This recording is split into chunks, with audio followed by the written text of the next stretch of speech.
that will change Ravnica forever. Land cries out. We have eyes everywhere. There is spirit. Lines are being drawn as we speak. Whose side are you on? Control the secrets, and you control the city. Death is just the next step. You first. Incoming! Take cover!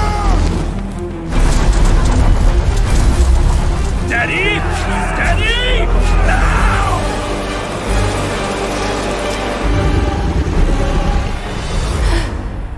The balance of Ravnica is about to change, and change is good for us.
There we go. We'll turn the sound on. Hello, welcome to FNM at Weekend Warlords. You've got me, Nick, and... me, George. Awesome. We're here at Weekend Warlords to watch some standard magic at FNM. It's going to be 4 rounds tonight. Going to see a mix of decks, some top tier, some less so. Yeah, not so top tier. At the moment, we are only a few weeks away from rotation, so we're not expecting anything dramatic. No. But then again, maybe we are, because it's FNM, and who knows what sort of homebrews we're going to get. There'll be all sorts. I've seen Vampire Tribal, I've seen Cats, you can see all the Marvellous. top... no Marvel, amazing. that's banned. Oh, no, of course not. Along with all the good cards, like Attune with Ether. And Teferi, I hear he's quite good. No, Teferi is not banned. Teferi is going to dominate standard for as long as he's there. Yes, he's going to be certainly amazing, isn't he, for quite some time. And he's been seeing some modern play as well, hasn't he? He's been... Oh, yeah, and I think he's even seen a little bit of play in Legacy as well somewhere. Ooh, Miracles? Yeah, Miracles, I've seen that crop up once or twice. That doesn't surprise me. His abilities are very powerful. Yes. In essence, he's... untapping 2 lands, who'd have thought that was quite good? He's Jace the Mind Sculptor. Yeah, certainly. He's been quite good. I've been playing him a little bit in Modern. It's been good fun. And although he doesn't get to brainstorm, drawing and untapping does seem like a very powerful ability. Yeah, really quite nice with Logic Knot. And he definitely seems to protect himself better than Jace does. Tucking into the library any permanent is a stronger down tick than just bouncing a creature. Yeah, definitely. So, not long before we get started here. Our first round, we're just waiting for player lists. Shouldn't be too long. Cool. In the meantime, I was at a... So if you'd been playing FNM, what would you have been playing tonight, George? Now my deck, we're talking about the main man himself, Teferi. My deck's Teferi Turbo Fog. Teferi Turbo Fog, that's the card that's including Nexus of Fate, isn't it? Indeed, because 7 mana instant isn't 7 mana when you get to untap 2 lands at the end of your turn. That's so exciting. I think I'd be really happy to play that card. Absolutely, and there's nothing more exciting than see the life drain out of your opponent's face when he's seen you take the 9th turn in a row. Oh, like one of my favourite feelings is taking all 5 of extra turns and winning on turn 5. Winning on turn 5 extra times and you've taken them all. That's absolutely brilliant. And I recently attended Nationals playing that deck. It was disappointing. How did you do, George? Standard, I finished 3-2. 3-2, okay. Which wasn't brilliant. Yeah. my very first loss was to Jadine Clomparens, who actually went on to win Nationals for the second year running. Nice one. Good. Probably one of the premier UK Magic players at the moment. There's not many that has her accolades under their belts. Brilliant. But and then day 2 I did a lot better. I played some Modern. Okay, yeah. Excellent, great news. Played Red Green Eldrazi. Red Green Eldrazi. And how did you do with Red Green Eldrazi? I was 6-2 going into the very last round with a shout of top 8. Okay, yeah. And lost to Boggles. Oh no. Yes, the Boggles player absolutely crushed me, even with their starting hand of triple Leyline of Sanctity. Which does nothing against me. Okay, yes. But still, like, the Boggles deck, it's so swingy, isn't it? Oh, it's very swingy.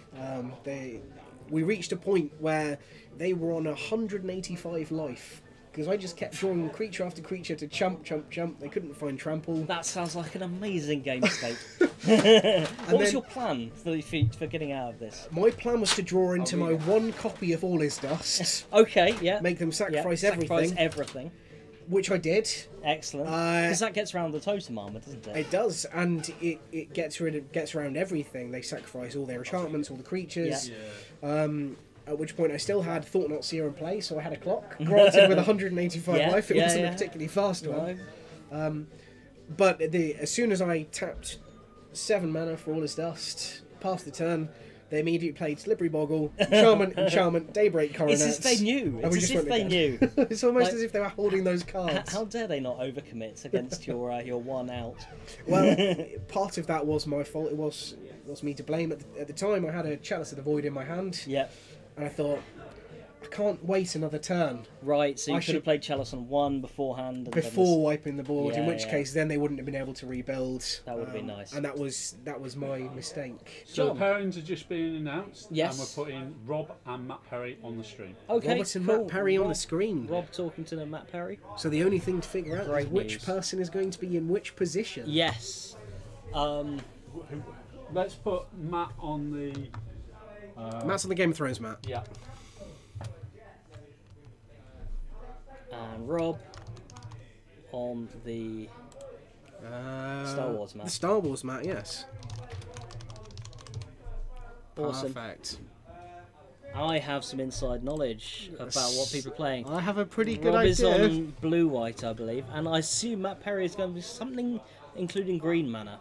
But I might be incorrect. The last time I played him, he was a red-black control right, deck. Okay, so fair enough. He could be anything at the moment. He could be anything. It's even a boat. We'll leave his deck choice blank for the moment until we can figure out. Great news.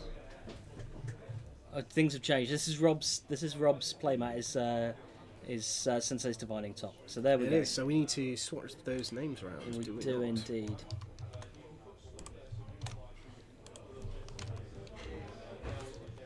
There we go. And we have the correct players in the correct positions, hopefully now.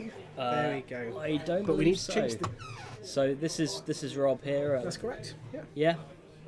Awesome. We just need to change the colours, don't we? Because we're not expecting Matt Perry to be playing a blue-white deck. We're expecting Robert to be playing a blue-white deck. Cool. And that is the blue-white cycling Yes, deck. we think he's on Drakes. I think he's on Drakes. Having spoken to him earlier today, yep. He was talking about making some Drake tokens at people. Drake tokens. So how does that deck work then? So he's attempting to resolve Drakehaven. Yep. Drakehaven, I believe, says that every time you cycle a card, you can pay some additional mana, and you can make a 2/2 flying blue Drake token. Yep. Fantastic, creating 2/2 flyers at instant speed. That sounds really good, while also drawing drawing cards. So cycling your cards. There are other things to do as well with cycling these days. Cool, so it looks like they're just rolling off to see who goes first. Do you need to know the deck colours, or do you know them? We'll figure it out pretty quickly as soon as they get started, I think. We are interested to know what Matt Perry is playing. Matt?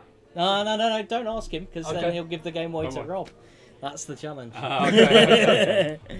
They've been coached a little bit, so Okay. hopefully they might hold their hands a bit further forward than they would do normally, so you'll be able to see them for commentary. Excellent. that would be very useful. lovely. So we can see Rob with some. Oh, we can see Matt. Matt's playing. That's Green black is that? green black. You were right. I was right, You guessed green. black. You guessed green. Green. Sorry. Yes. So Yeah. a green black deck for Matt. Awesome. Now we've got our scores the wrong way around. Can we swap those round? Because Matt's playing there. We've got Rob's name up there. Does that work? Did you click save? You'll be able to swap them there. There we go. There we go. Awesome. We got them right way around. Except we've got the Perfect. names to swap now. Yes. That's fine. First time doing this, so it's an experiment for all of us. Yeah. Every day's a school day. It certainly is. There we go. Matt Perry and Robert Tilkington are our first pair. Looks like Matt's decided to take a mulligan. He's down to 6 cards now. Looks like Robert's kept 7. Rob's hand looked pretty good, to be honest. Good mix of lands and spells. Let's see what Matt's got. Reasonable amount of lands. I think he's got to keep that. Oh, he's squared to the bottom. Okay. So here we go. We're kicking off.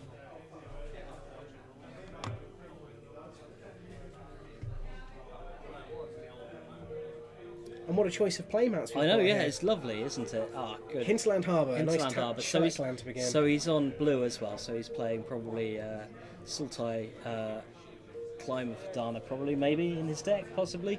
We might see some snakes. Oh, I see. Well, and planes and pass from Rob. I think we're going to expect a lot of that from the Yeah, Warlord he control might be deck. end of turn cycling, maybe a cast out here. Interesting. So Merfolk Branchwalker see. explores. He leaves the Walking Blister on top from the looks of things. It's a strong card. He probably wants to play that quite soon.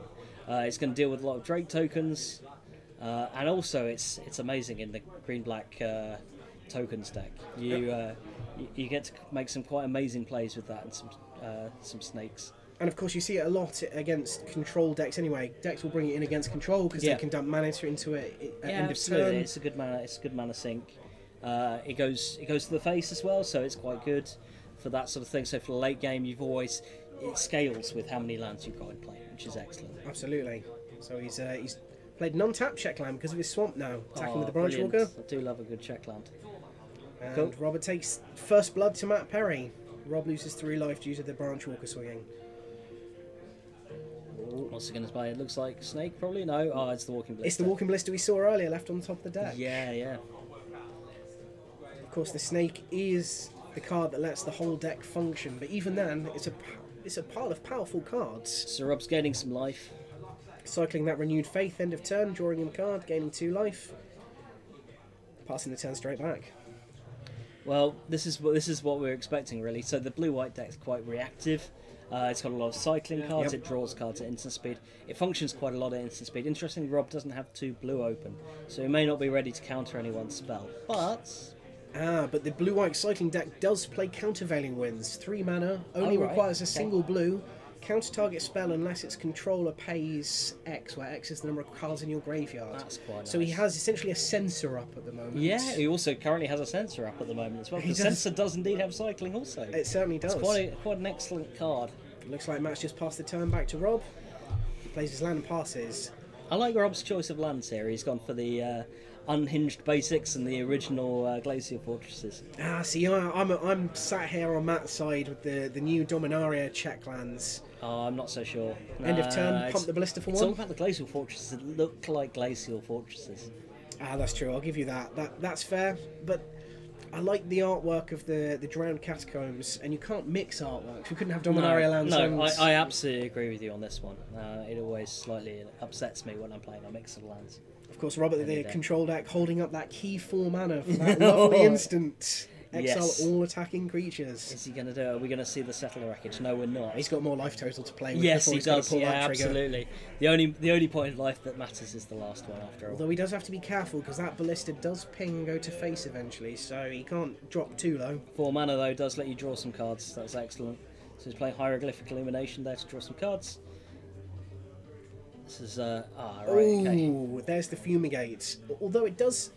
So he's going to put a token on his ballista and shoot him for 1 at a time. Okay, I see. Rob taps really out, he nice. might have some zero mana yeah. interactions. Here we go. So Rob taking 3 but gaining 1 because there was 1 creature left in play, so I'm taking 2. Okay, Absolutely. so we've drawn a checklist card, is that? I would assume that's Hidana's Climb based on the Yes. colours he's playing and the fact he's based Sounds around correct. the counter synergy. But does he have another creature to follow up the threat? To follow up with? We shall see. We'll see what goes 3 on. mana is what 3 Hidana's... mana. Oh no, he's Right. sacrificing the Memorial, bringing So- back a creature to hand. That's very nice.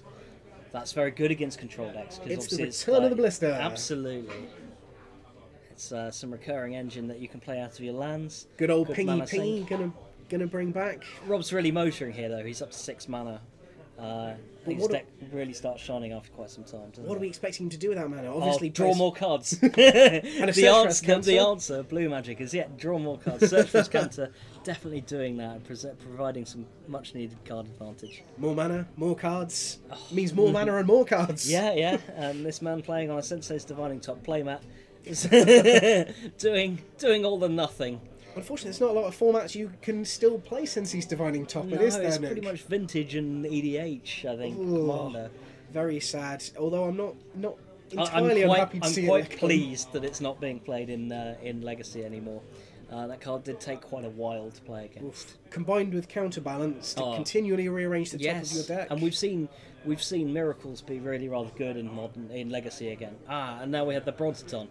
Just perfectly primed to take out that search for Azcanta, do you think? Yeah, I don't know. He might be saving it. Nope, The because counter it's not spell. resolving. Oh no! Countervailing He winds, didn't counter ask unless he nicely takes enough. 4. That's the thing. He should have said please. Would you have let it resolve if he said please? I'd have been nice about saying no. That's quite different. Because that card's so good against Rob's deck. So Rob's trying to win with Drakehaven. Drakehaven being an enchantment.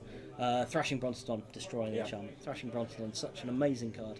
So Rob reveals an irrigated farmland search for Azcanta, which lets him flips it. Flip that card over.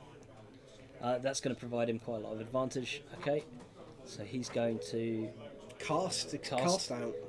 cast the cast out, targeting that, take some damage.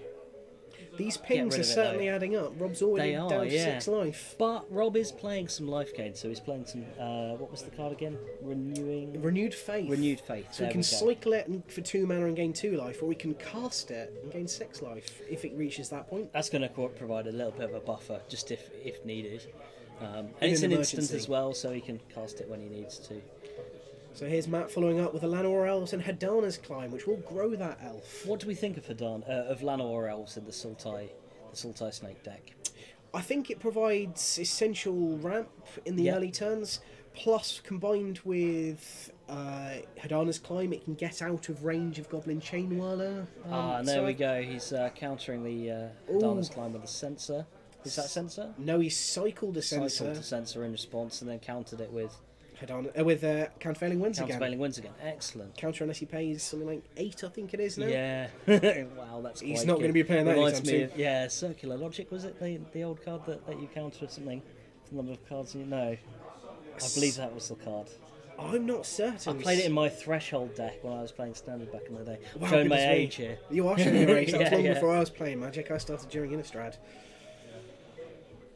Back in the days when kitchen the table days. Magic, playing So- unsleeved, Yeah, traded my absolutely. Snapcaster for a Tree of Redemption. I've seen some of Rob's old cards. They look like they've been played on concrete, Oof. So this is Rob, including his activate- Fidalcan shackles as well. Rob activating Search for Counter end of turn, Yeah. grabbing a Renewed Faith we were just talking Yeah, about. so he's got a little bit of a buffer there, playing some more Hieroglyphic Illumination, digging for that Drakehaven. Drakehaven being the key card here. As far as I'm aware, Rob doesn't have any other win conditions. Oh, he's Except- just cycled the Sphinx. The Sphinx is possibly a win I condition. chose the right time to say that he didn't have any other win conditions, Yeah, didn't yeah. I? No, that He was talking to me today about whether or not he should play Teferi in his deck, and he decided that Teferi was not on plan enough.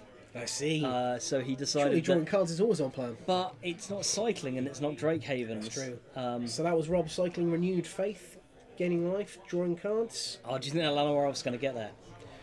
I don't think on its own it's going to get there.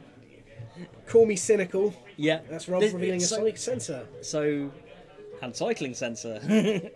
Suppose at this stage of the game, Sensor's not providing that much benefit. And cycling another sensor.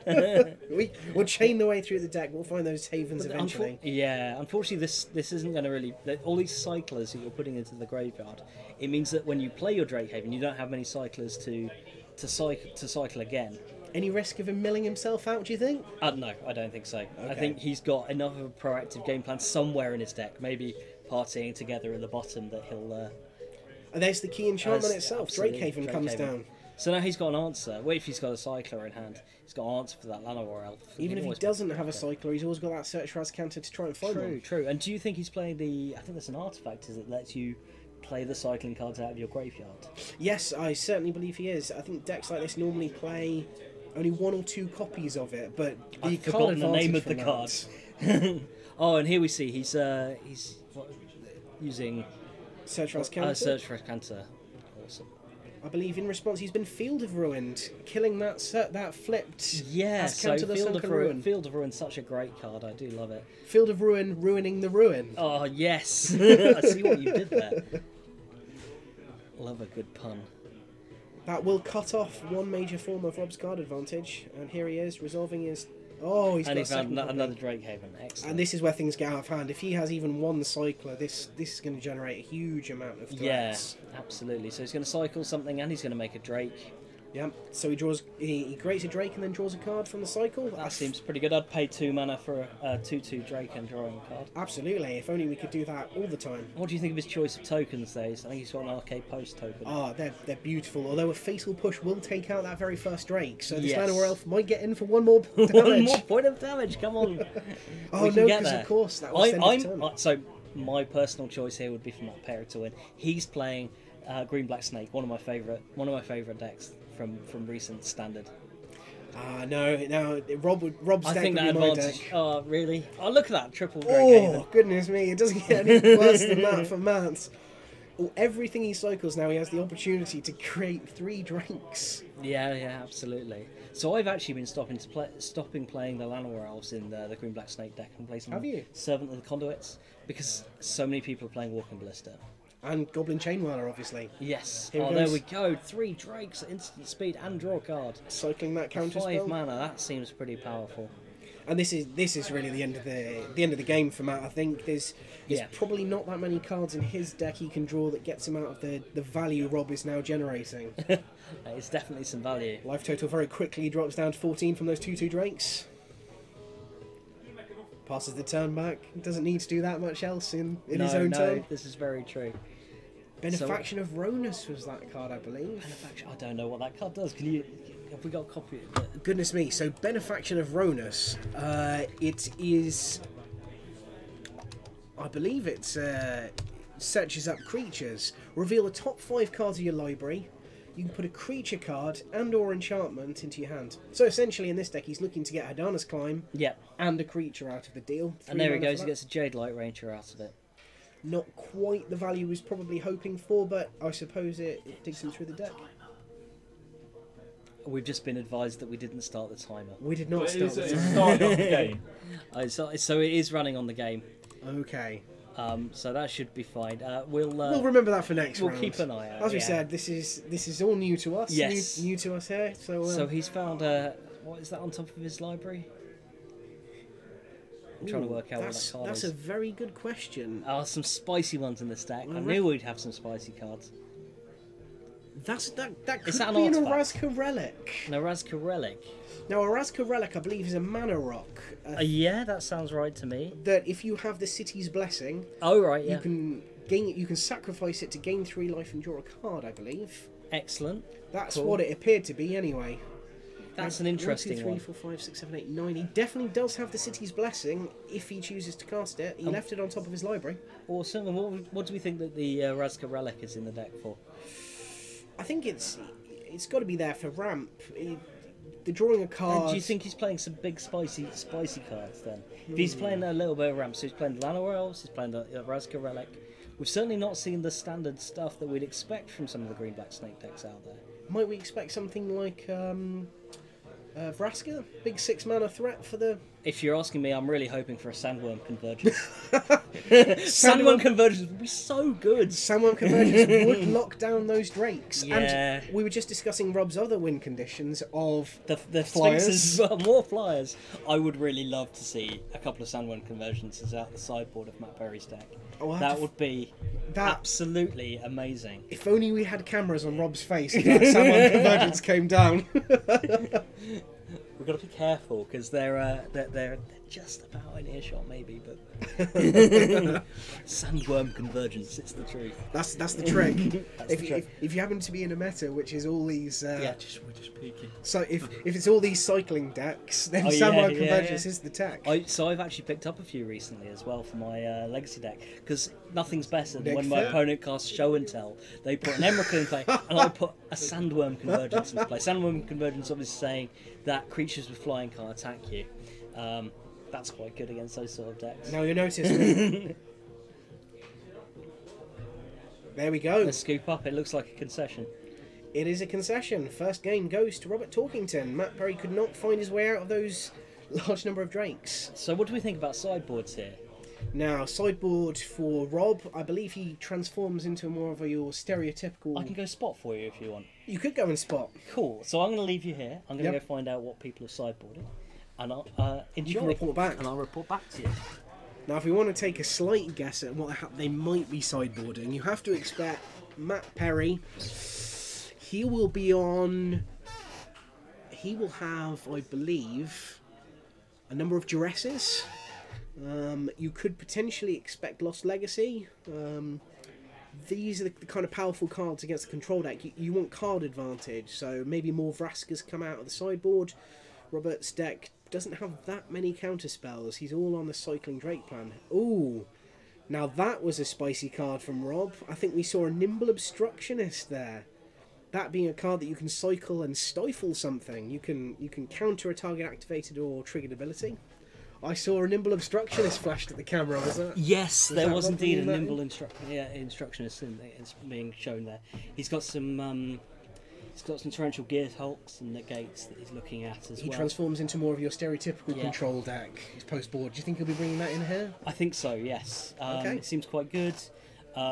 Matt Perry is looking at 4 copies of Negate. Yes. 2 copies of Lost Legacy. Lost Legacy, those Drake Havens would be absolutely amazing. Which is why it's essential for Rob to bring in those other win Yeah. conditions. And he's also looking at a Vraska as well, because Vraska. this is typically what the green-black decks do. They bring in non-creature threats. So Rob's looking at his negates because he knows that green-black tends to bring in non-creature based threats. Yes. Because obviously planeswalkers are quite good iteratively. Absolutely.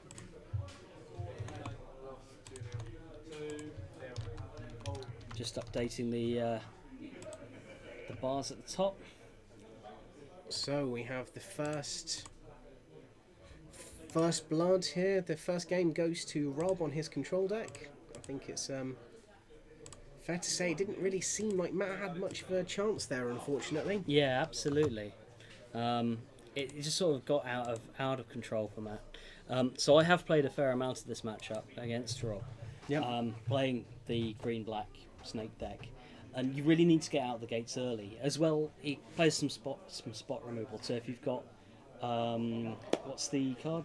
Blossoming Defense. That's quite good against him as well. I suppose the difficulty there for Matt pre-board was that his deck is full of cards that don't interact in any meaningful way against Rob. Fatal absolutely. Pushes, Vraska's Contempt. So he's also looking to bring in some Duresses as well. Duresses. So That's the key Duress card. and Negate, these cards are absolutely amazing against control. Like Duress especially, so I think. Especially the turn you want to swing in for lethal, if you can duress the settle the wreckage out of the hand just before you need crack to in duress. This is what these green-black decks are all about. So you play a creature, you play a couple of creatures out, you duress the mass removal out. Yep. You don't overcommit as well. That's the other part of it.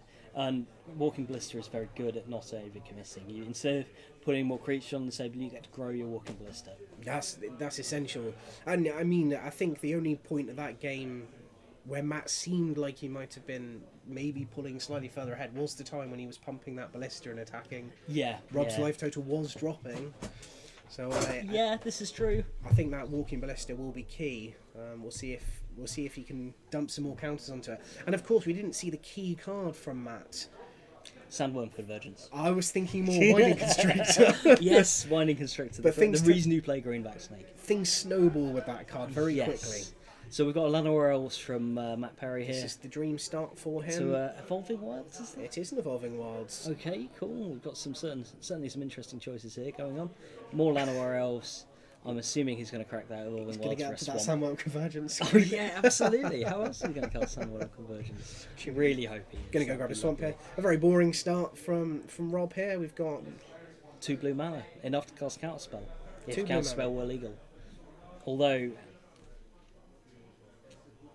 Counterspell is obviously not legal in this no, format. it's really not. The closest we get is Censor probably. Censor seems pretty good at here. Censor does Although Matt has played a lot of mana creatures out, so yeah, Censor's losing value very quickly, unfortunately. yeah.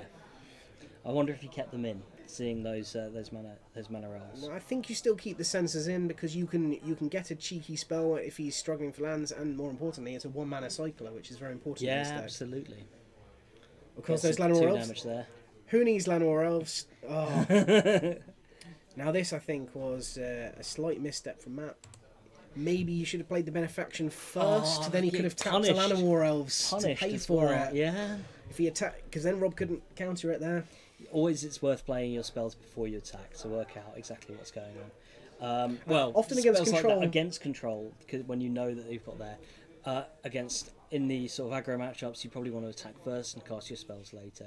I can see why Matt's done. I think the key thing is you have to adapt your play style. If in that specific position there you want to cast your spell first. Yeah. But generally what you want to do is pressure your control opponent, make them try and tap out for removal before you cast your spell. Yeah, absolutely. There is cycling a Censor. Which has lost its value. Look at that. 4 lands and 2 mana dorks. And A another little bit of a flood from Matt here. He had that problem last game as well. A lot of lands in play, That not was a lot a lot to do of with lands. them. Yes. And this is Rob's deck firing on all cylinders now. Yeah, so he's seen 3 Censors. 3 Censors, wow, That's goodness quite me. a lot. He has drawn a lot of cards though.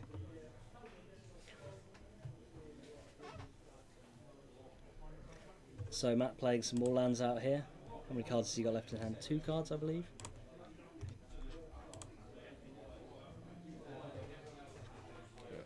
Right.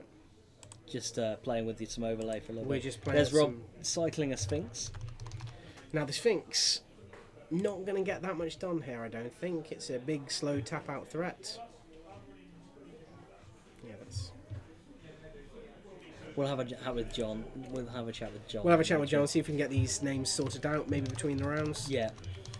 Just so you're absolutely certain, Robert Torkington is playing on the bottom screen with the Sensei's Divining top playmat. Yep. Matt is on the top with the Nissa Champion playmat. I believe so, yes. We're just going to change this round a little bit. Oh, that's it. Matt drawing another land. Evolving Wilds, no less, off the top. This is a really bad position, although he did manage to negate that Drakehaven from Rob. Of course, at the end of the day, he's just spinning the wheels at the moment. He's not finding any real way to...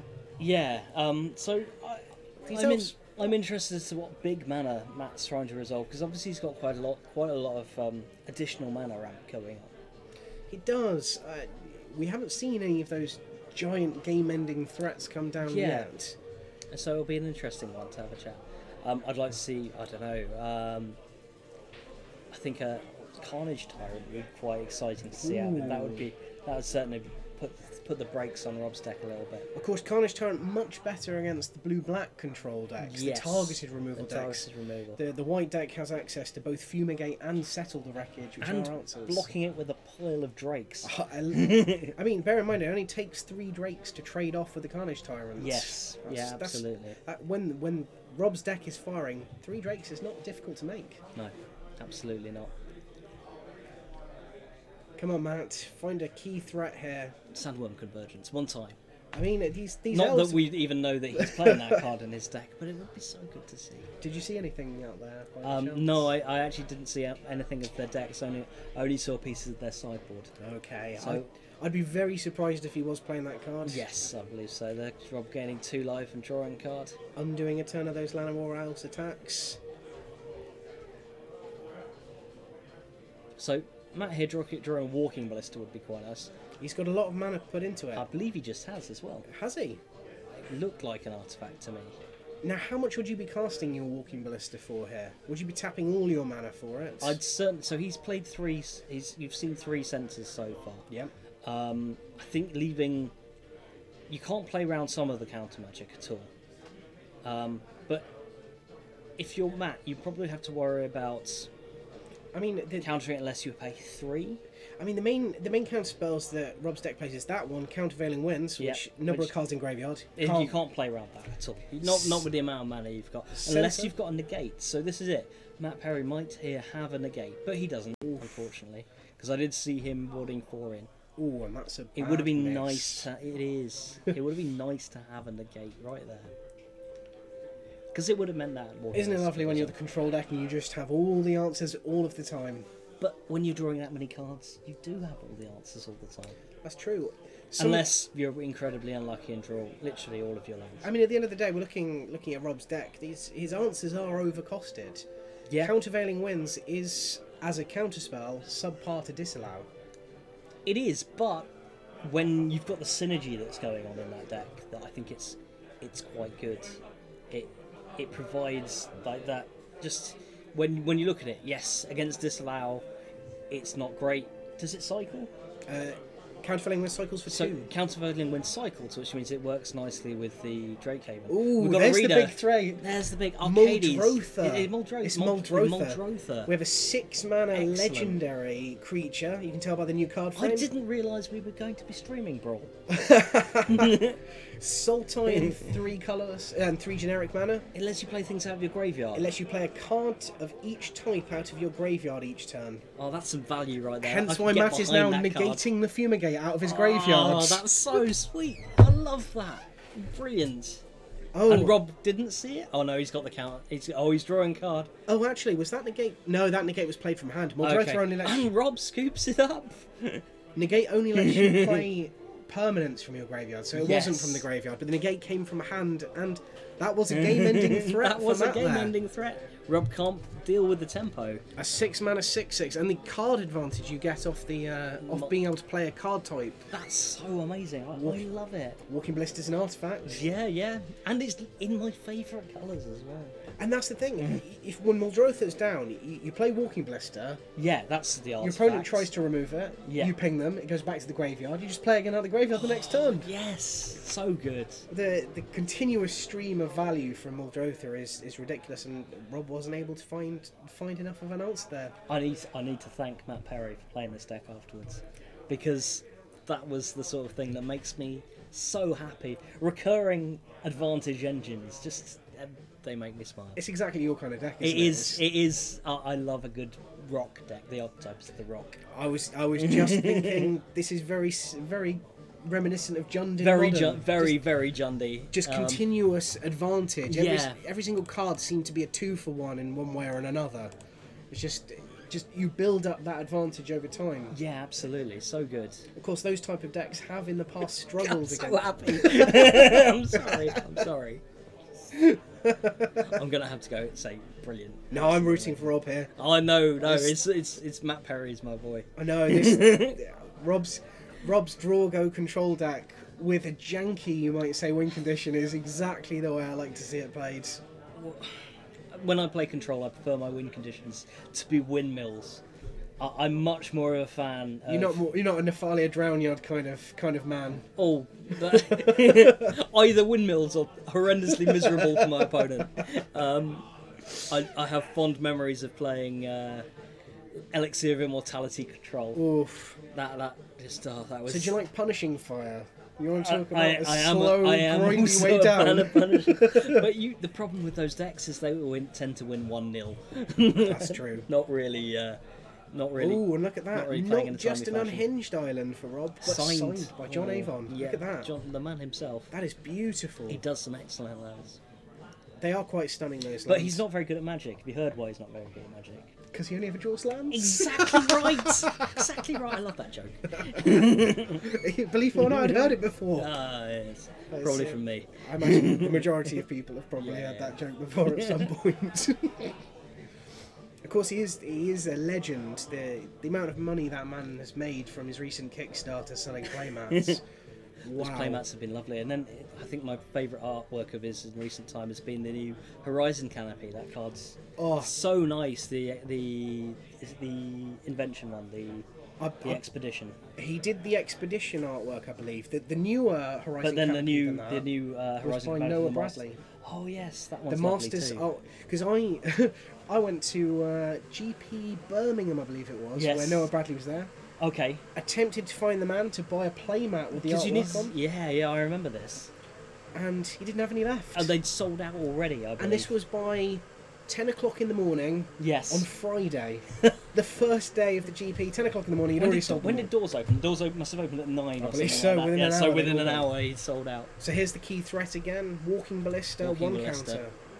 Maybe he's not playing the snake. Maybe it's just a Muldrotha deck. Oh, now, here's another thing about Matt. He does like his foil cards. Can you see that? Foil Island. Foil... Is that a Botanical Sanctum? That does look like a Botanical Sanctum to me. And It's that's foil Walking Ballista? Yes, and it looks like a foil forest or swamp to me. Can't quite tell. It's got Bolas's horns in it. Forests. Excellent. So he's missing the black mana. That's an interesting one. The deck can run without black But mana. it It's can't not cast ideal. Muldrotha without the black mana. Or the snake. Or the snake. Wow. Who knows? We've not still- seen a snake yet. We still haven't seen a snake. No. Cycling the hieroglyphic illumination there. My presumptuous self, maybe we haven't actually seen a snake yet. No, So, no. We thought I that can't imagine seeing that deck without it, can you? when you look at a deck and see Sultai lands, you imagine that it's probably going to be playing a snake. Rob, once again, playing a land, passing straight back. There we go. We've got the black mana. Woodland Cemetery, untapped because of that forest. So, what's your favourite guild, George? Oof, it's a very good question. Now, the thing is, I think in general, my favourite guild would probably have to be Golgari. Golgari is my favourite. Is guild. it? 100%. The problem is, I'm not a big fan of the new Golgari mechanic. So the new Golgari mechanic In is the new cast. replica set. It just interacts with your graveyard. It does. It's rather than a keyword. It's just a prompt to say it does something based on your graveyard. It's There do seem to be quite a lot of graveyard mechanics, actually, in the new set. All of them seem to revolve around it in some way. yeah, and the Golgari mechanic interacts quite nicely with the Dimir Golgari. Demir mechanic as well. would probably have been my second choice after Golgari. Yes. Both of which we're seeing in the first set, I believe. Oh, Ooh. Settler wreckage on the Walking Ballista there. I would be very surprised if it exiled that Ballista. I don't think it's going to be exiling that Ballista somehow. Now, think what does Rob's- Matt want to do? Does he want to pump the Ballista first? Has he got something Well- else? Negate here? It allows him to resolve whatever spell he wants. So there it is, take 2. Ooh. It now allows him to resolve whatever spell he wants You're in right. this situation. So we'll see. What Oh, does, no. Matt pinged him for 1 and allowed the Ballista to get exiled, to get a land. Get 1 land. damage instead of a land seems fair. so Matt's looking for more mana. This does sort of say that he's playing a ramp deck. Indeed, Muldrotha. So exciting. You see, you're on board now. You want to see Muldrotha. But then I would have liked to see the Ballista in the graveyard if he had Muldrotha. True. That would have been absolutely amazing. But maybe he just needs that land to cast Muldrotha. It means that he can play Muldrotha next turn, because I believe it's 7 mana? Is it 6 mana? 6 6 mana. mana for So he Muldrotha? can play Muldrotha next turn. He can play the Evolving Wilds, which actually Big threat explains here. Evolving Big threat Wilds here. now as 4 well. mana. What are we getting here, do you think? 4 mana. I'd like to see a Scarab God. How about a God, Gonti? Gonti's really good. Really, really good. Come on, Rob. 4 cards. Let's see what we get. What is it? What is it? Please show us. That would be lovely to see. We're not going to get to see this, I don't imagine. This is going to be a surprise from even us. Yeah, yeah. Oh, that card. Now, the problem is... Now, I know Rob was looking at some copies of Torrential Gearhulk in his sideboard. Ooh. That would be quite good. I don't know that Matt's got many instants and sorceries left in his deck now, but I think the key thing here for Matt, if he just managed to bag one of Rob's counter spells, yeah, that would be really powerful as well.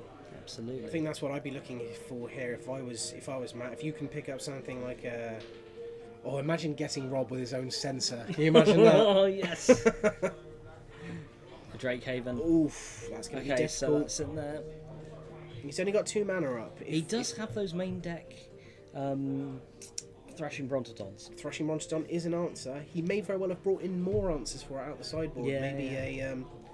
disenchant style effect, a naturalize. Naturalize, that's the Or card, yes. or more Brontodons. Brontodon being fantastic because they're not only a disenchant effect, but they are Yeah. a threat and a big one. Rob cycling, drawing card, making a Drake, and he's going to block the Llanowar Elf. It always feels like the end. Having played against Rob, as soon as you see him start making Drakes, it does feel like you. He's only got one in play so far. He might. And how many cards has Rob got? Matt does. The Brontodon, and he's Speaking of the tapped devil, out as well. he shall Excellent. appear. No, we're playing more things. We're going to rob the solid. And the And Hadana's the Hazard's climb. climb as well. Excellent. That was Rob immediately reaching for his Drake Haven, knowing that it doesn't have long left to live. There it goes. There goes the Drake Haven. Goodbye, Mr. Blow Drake it up Haven. before you can get any more value out of it. So, Rob was ahead, we think, maybe. Now he's definitely behind again. Depends how many cards he's got left in play. There we go. We've switched over the Hadana's climb already. We have. Why is that Brontodon still in play? I don't know. What does I the think Hadana's climb do on the front side? it transforms when something's high enough power, I believe. Hadana's climb. Now you put a 1/1 counter on it. When do you put the counter on it? You put it on start of combat? 2 seconds. I'm just going to go sort the board state out, I believe. Okay. Nick just wanting to find out why the Hadana's climb has flipped, and also why that Thrashing Brontodon is still in play. I think we are a little bit confused as to the reasons why that's happening.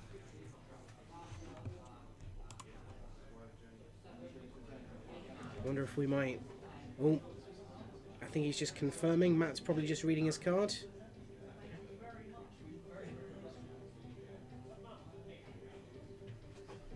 That card is not Hadana's climb. Oh, it's That the one card that is you bring in Journey a- to Eternity. Journey to Eternity. So he enchanted his Thrashing Brontodon, sacrificed it. sacrificed brings it, it back. and brought it back and transformed the Journey to Eternity. There we go. That makes so much more sense and is super sweet. I had that card in hand when I was thinking about it, but I wasn't aware that these decks were playing that. That must be some spicy tech from Matt. I think Matt's deck is some brew. Matt does like a good brew. Journey to Eternity is actually a very powerful card. Yes. You can pay mana to bring cards back from your graveyard to the battlefield, Oh, my sort of jam. which, when combined with Thrashing Brontodon, gives an unending way of dealing with those Drake Havens. Rob did seem a little bit, I don't know, Bitter? he wasn't so happy. Let's put it that way. Like I He's said- probably not so happy at seeing a recurable answer to his Drake Haven in play. If only we could have those face cams, see the look on his face as this Brontodon gets bounced straight back. Rob's looking like he always looks. He's concentrating. Think this Drake could get all the way? I mean, Matt probably has taken out a lot of his removal. It might go all the way, but it seems that there's quite a lot of... Yeah, there's quite a lot of recurring... Oh, there we go. He's gone for the cast out. This is Matt bringing back the Brontodon. That's fine. So cast out happens. Matt now has a Brontodon in play. He can destroy the cast out and get more cards from Rob's hand by bringing the from his Gonti deck. back. Oh. Oh, yes, the value. Rob, why did you cast that cast out? Oh, so much of Rob's removal is Enchantment based. Absolutely. I wonder if he's. So he's playing Does Matt cast ever out. need to play another spell? He could just keep He bringing just his keeps Brontodon back. doing what he's doing. I think he needs to cast more Drotha, if I'm honest. You just want to see the big 6-mana 6/6 come down. The engines, the ongoing card advantage engines in this deck make me so happy. Here was me thinking, I have no idea how Matt's deck is going to beat this. He's going to blue-white grind control it out, deck. But this Brontodon, wow. Stream of Brontodons is probably going to get it done. Yes, it probably is. And that card, Kasali Pride Mage, that card's been quite powerful. And Brontodon is up there with Here we Muscle go. Power. Here Oh comes yes, back Gonti. more Gonti. And of course the way Gonti is worded, you can play both cards. You can.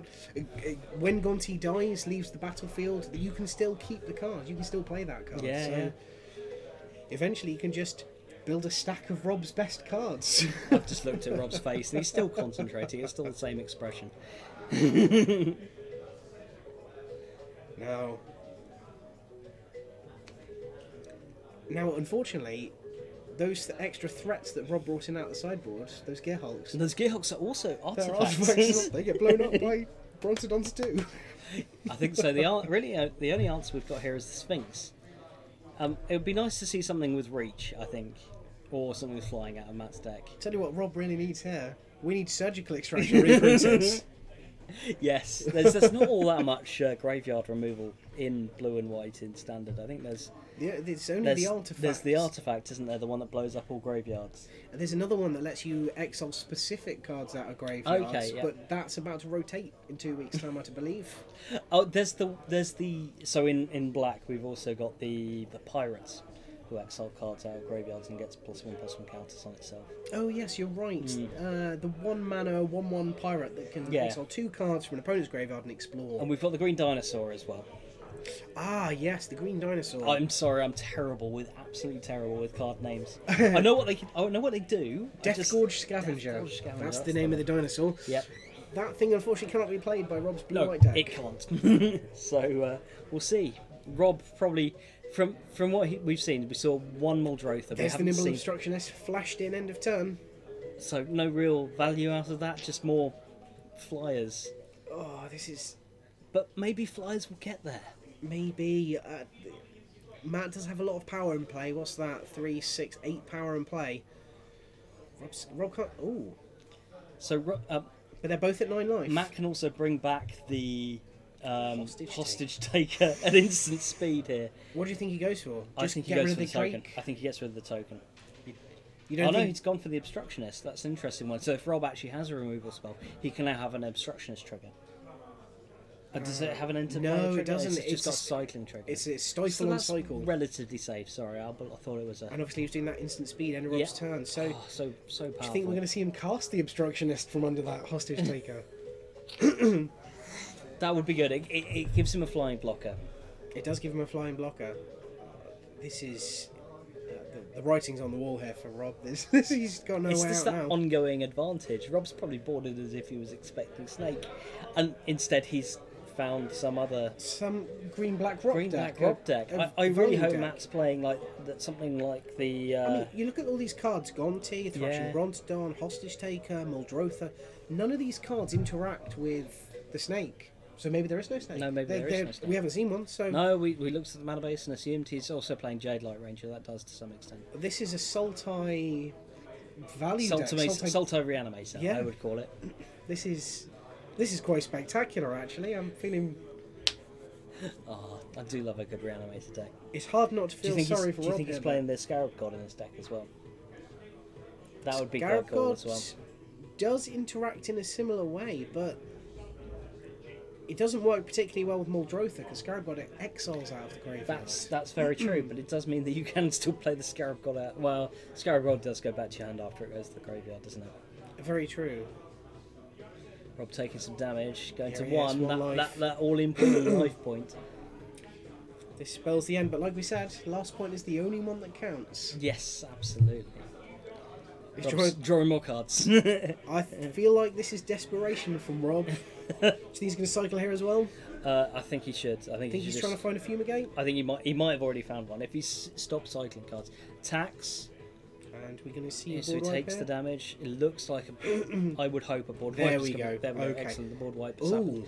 So can he flash the Nimble Obstructionist in? Matt can, and then it will die to fumigate. But at least Rob won't get it back. That's very true.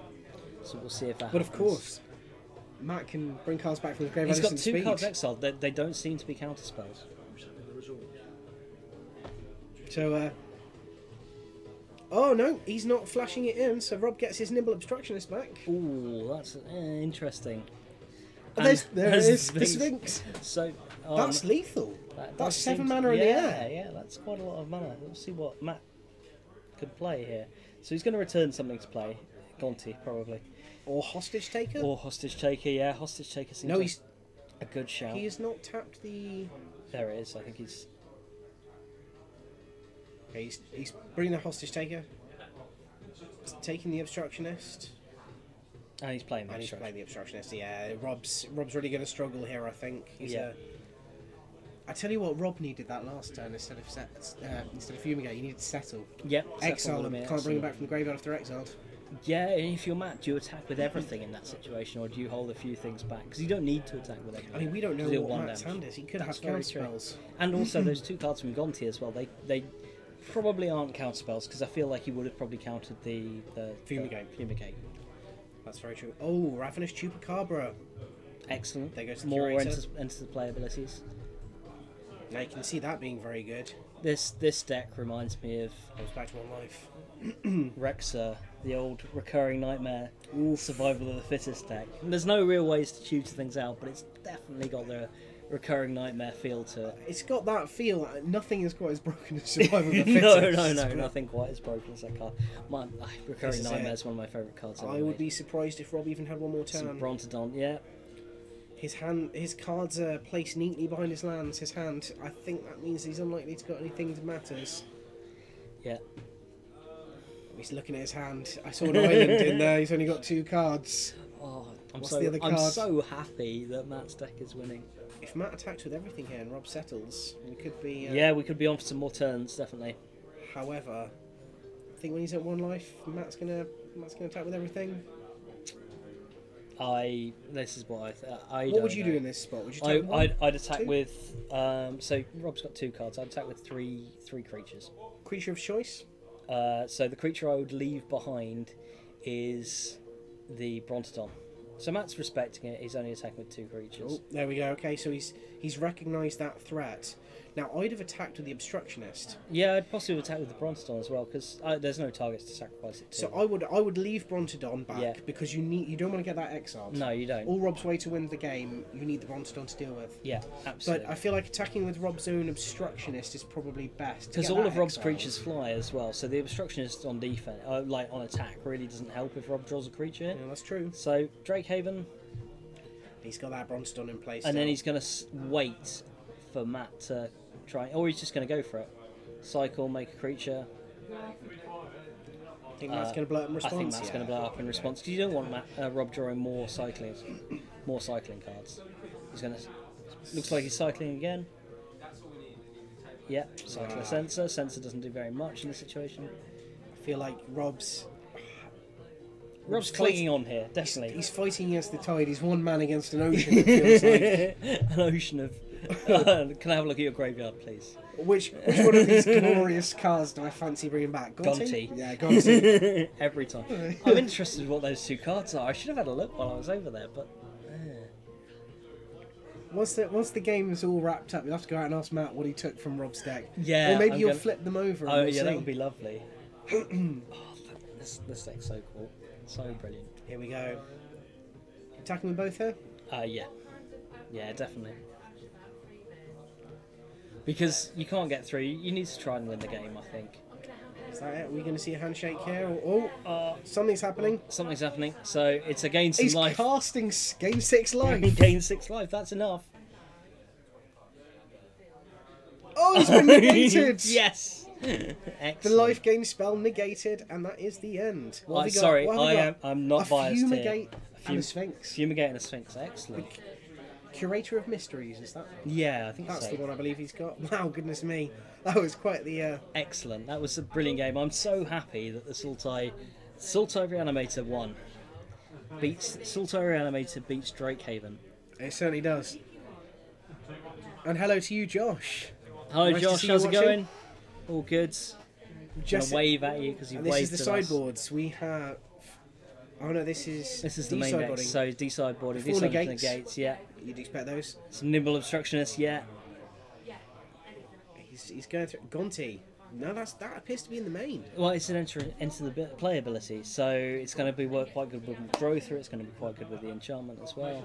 And there's the Lost Legacies. Lost Legacy, like Lost Legacy, yeah. Hit that Drakehaven and wow, goodness me. That's quite exciting, that is. So, do you think this is exactly the sort of stuff we'd like to see more of at FNM? Some real fun brews.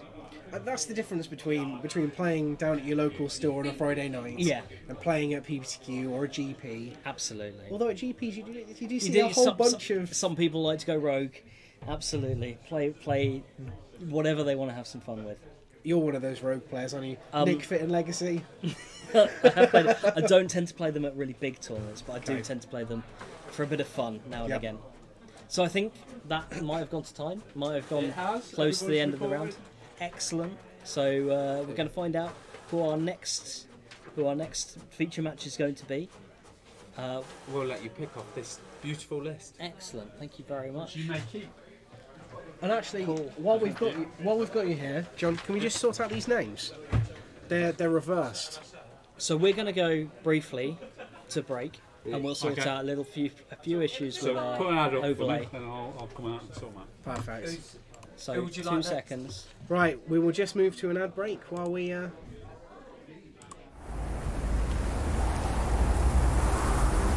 need to tell you a secret that will change Ravnica forever. Land cries out. We have eyes everywhere. Now we feel it. Lines are being drawn as we speak. Whose side are you on? Control the secrets, and you control the cities. Death is just the next step. You first.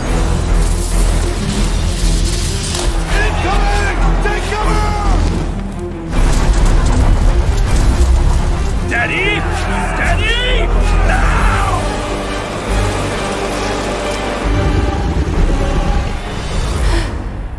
The balance of Ravnica is about to change, and change is good for us.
Here we are for round 2 of standard FNM weekend Warlords.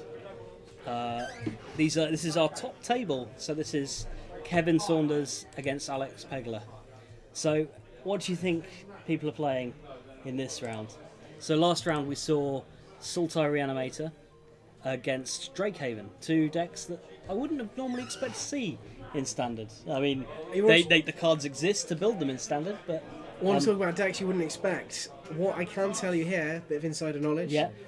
Kev Saunders is currently playing green-white tokens. Okay. In a Chainwhirler format. In a Chainwhirler format. So yeah, yeah, it's a thing. He obviously did well enough because both of these players won their first matches. Okay. So here we are on the top table after round 1. So what's he playing against? Alex Pegler. Now, Pegler likes to change every week. He's a big fan of the foil cards, so I'm expecting to see a lot of very shiny cards. I would assume that he's on white and something. You reckon he's on white and green as well, then? No, I don't. I have no idea what Alex Pegler's on. Okay. But we'll shortly find out as soon as we get underway. But this green-white tokens deck can be very explosive. So it uses all sorts of token generators, creates saplings, creates cats, just gets as wide a board as possible. So cats don't die to the chain whirler because they're 2/2s, aren't they? No, they're 1/1 lifelinks. I think I'm used to 2/2 Big cats. Yeah, bigger cats, laying-ins out of various Remember different the timer, formats. control 1, yeah? Not yet. Yeah, okay. Cool, awesome. So we need to set our timer off when we're given the go-ahead. We're just currently waiting. 45. Yeah. So, When you shout looks it like out, Kev's taking the first turn there. control 1 it. Awesome, there we go, time has started. So, 45-minute round, here we go. Players drawing their opening hands. that certainly is a pile of white cards. Only Not one ma- land. only one land. Kevin's got to throw a card on the floor and then take a mulligan. Looks like. Throw a card on the- Do we think he's throwing a card on the I floor? think he did. That's okay. So it is white, shiny white cards and Black some black white. cards. Black, Looks white. like- Who'd have thought it? Who'd have thought it? We know black. Well, we know he likes to play shiny cards. Yes. So we're going to see some very, very pretty cards here. What did you see there? I saw Lyra. I saw a Lyra. I saw a History of Benalia? History of Benalia. That's the one. The one that makes night tokens. So is this just a black-white value deck? Do you think it's tribal? Obviously, Knight's different to Angels, but No, I think it's going to be, if anything, if it's going to be tribal, it's going to be tribal angels. and he's thrown History of Benalia in there as a And powerful he's thrown white History of card. Benalia in there because there's only one 3-mana angel currently in there. That's true. You need something to play early in the game, and History of Benalia seems fine. And what a powerful card. Oh, absolutely. It's so pretty as well. The artwork. So here we go. on the We've card's kicked amazing. off. Kev's played a green-white tap land. Probably when what's the Scattered cards? Groves, I believe Scattered that is. Groves. Cool. YouTube Awesome. waiver. We've seen Joshy Josh has giving us a little given wave. us a wave. Josh Love. Excellent. Ooh, good start. The Hexproof XX. And that's the one from the game day, I believe. Talking about Knight Tribal, maybe. We've got a Yeah. Knight of Grace there. We do have a Knight of Grace there. Excellent. So maybe we're seeing some Hexproof from Knight. black won't be relevant against Kevin, no. but No. But if he plays the white one that's got hexproof from white, that might be quite powerful. it does. And you can almost see the glare off Alex Pegler's cards there. They're so shiny. They are so shiny. Now that is a sapling migration. Create a couple of saplings. Cool. Okay. Pump that to a 3/3. Oh, yeah, it's got power and toughness equal to number of creatures. in It play, does. doesn't it? And Excellent. hexproof. And hex. Oh no, hexproof from abilities, I believe. Okay. Not from spells. So he can still kill it with a fatal push. Mm-hmm. But he's already taken 3. So this deck really snowballs out of control because, as you can see, that creature's going to get real big real fast. Alex is playing white, so he's in the right sort of colours to counter that sort of strategy. So if he has Settle the Wreckage, or he's probably more likely to be playing Settle than he is to be playing the Fumigate. Yeah, Absolutely. He's got too many creatures for Fumigate to really work. Yeah, Settle's such a powerful card. Nobody expects it out of the non-control decks as well, do I they? know. So it's like, so we can say cast out there. I think. No, I think what he's trying to show us here is that he's got 2 black mana sources, only 1 white, and a lot of double white cards in hand. Ooh, Benelish Marshal, pump all those creatures. Fatal push there. Okay, still getting in for 4 here. 4 damage. That's still quite a lot. We might have quite a quick round here. Especially with Alex Pegler struggling to draw those lands. He needs a white source off the top and he needs it So quickly. he's going to cycle that cast out. What does he find? That looked like a multicoloured card to me. That looks like in a swamp. Yeah, Oh. another swamp. Think he's got anything in play here? That's a lot of swamps. That is. He's got something big. He does have something to play. So Ooh, Shalai. Shalai's excellent. I do like that card. Maybe he doesn't have the green mana to activate it, but Interesting. He's attacking with his 2/2. it's got first strike, hasn't it? Yeah, but that's a 3/3. Oh, right. He's yes. attacking with his 2/2 into the 3/3. Maybe he assumes he's got a black permanent in play. Often you do. Oh no! Oh, no, that's punished. Just a looks bad like a- misplay. Ouch! That really hurts. So we found our first misplay. we have that is the very first misplay. Oh dear. Well, the first obvious big misplay that we. Oh, there's got to be tons There's of got to have been misplays, but yeah. Rob's leaving up blue-white drakes was obviously a misplay. Maybe. I'll tell you what wasn't a misplace, leaving up Muldrotha. That's true. So another promo here. Adorned Pouncer, game day Pouncer. promo. Oh, 1/1 double yeah. strike. Awesome. Yeah, You can nice. eternalize it for 5 mana. Look at that. He's found his white mana. Big boy, big girl Lyra. Yep, so it looks Big like girl Lyra. Lyra. That's excellent. A good Baneslayer Angel right there. And that's obviously going to pump up Shalai as well, because it says It other angels will. get +1/+1. So this is kind of knight and angel tribal. It seems like black-white mid-range. I would expect these sort of cards from Alex every time. So you got that servo exhibition. Servo Create two Expedition servos. makes 2 servos. There's a lot of tokens going on that side of the board. This creature's getting very big. Now the real Yeah. question is, has he got... Yeah, it is. Appeal to authority. Appeal to authority. So is that gain a bunch of life for each? No, that is target creature gets +X/+X, where X is the number of creatures you control. That's good, that is. And trample. And trample, that's excellent. So he's now get pumped his Adorn Pouncer by 1, 2, 3, 4, 5, 6. So it's now a 7/7 double strike trample. Well, he's not blocking that, probably. No, but that is a big hit. Now Certainly is. The other side of that, he can tap down 2 creatures with it. Okay, yeah. So Pegler's going to take a big hit next turn too. Yeah. He's going to try and eat that Benelish Marshal.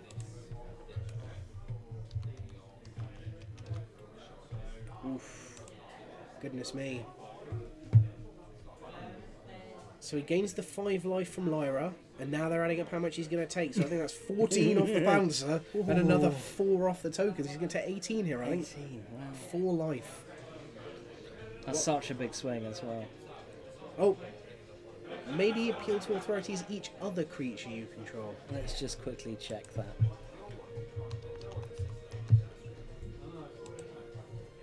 So appeal to authority is for gains where X number of creatures you control. Now I think, or maybe I've added that up wrong. I guess we can trust the players Does here. Lyra have first? No, it doesn't, does it? Okay. Lyra does have first strike. Yes, it does have first strike. Now, what can Pegler find here? Because he knows that authority's still in the graveyard. He can tap down 2 creatures. Yeah, so authority says tap up to 2 target creatures your opponent controls. Now, what can he find? I'm not sure. And Kev's creatures will gain vigilance as well.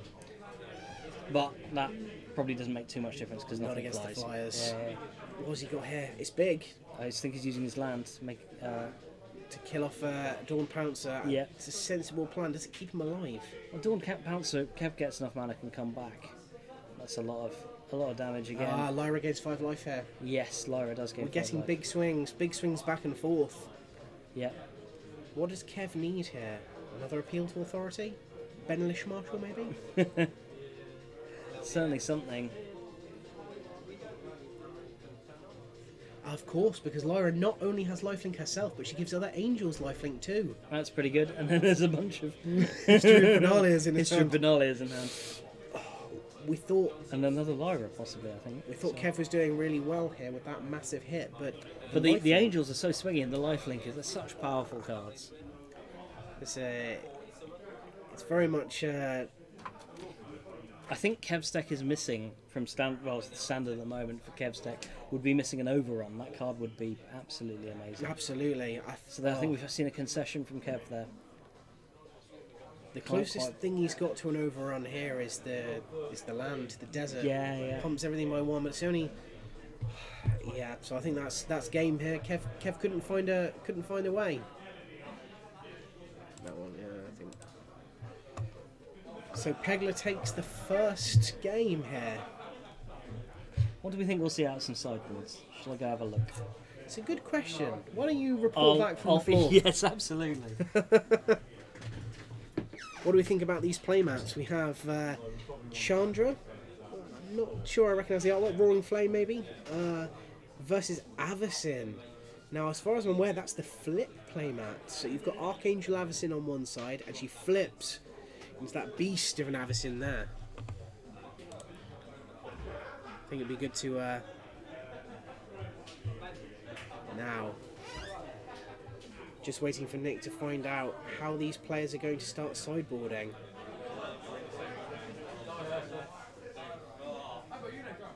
It's very difficult. Now I think Kev's deck needs some kind of removal.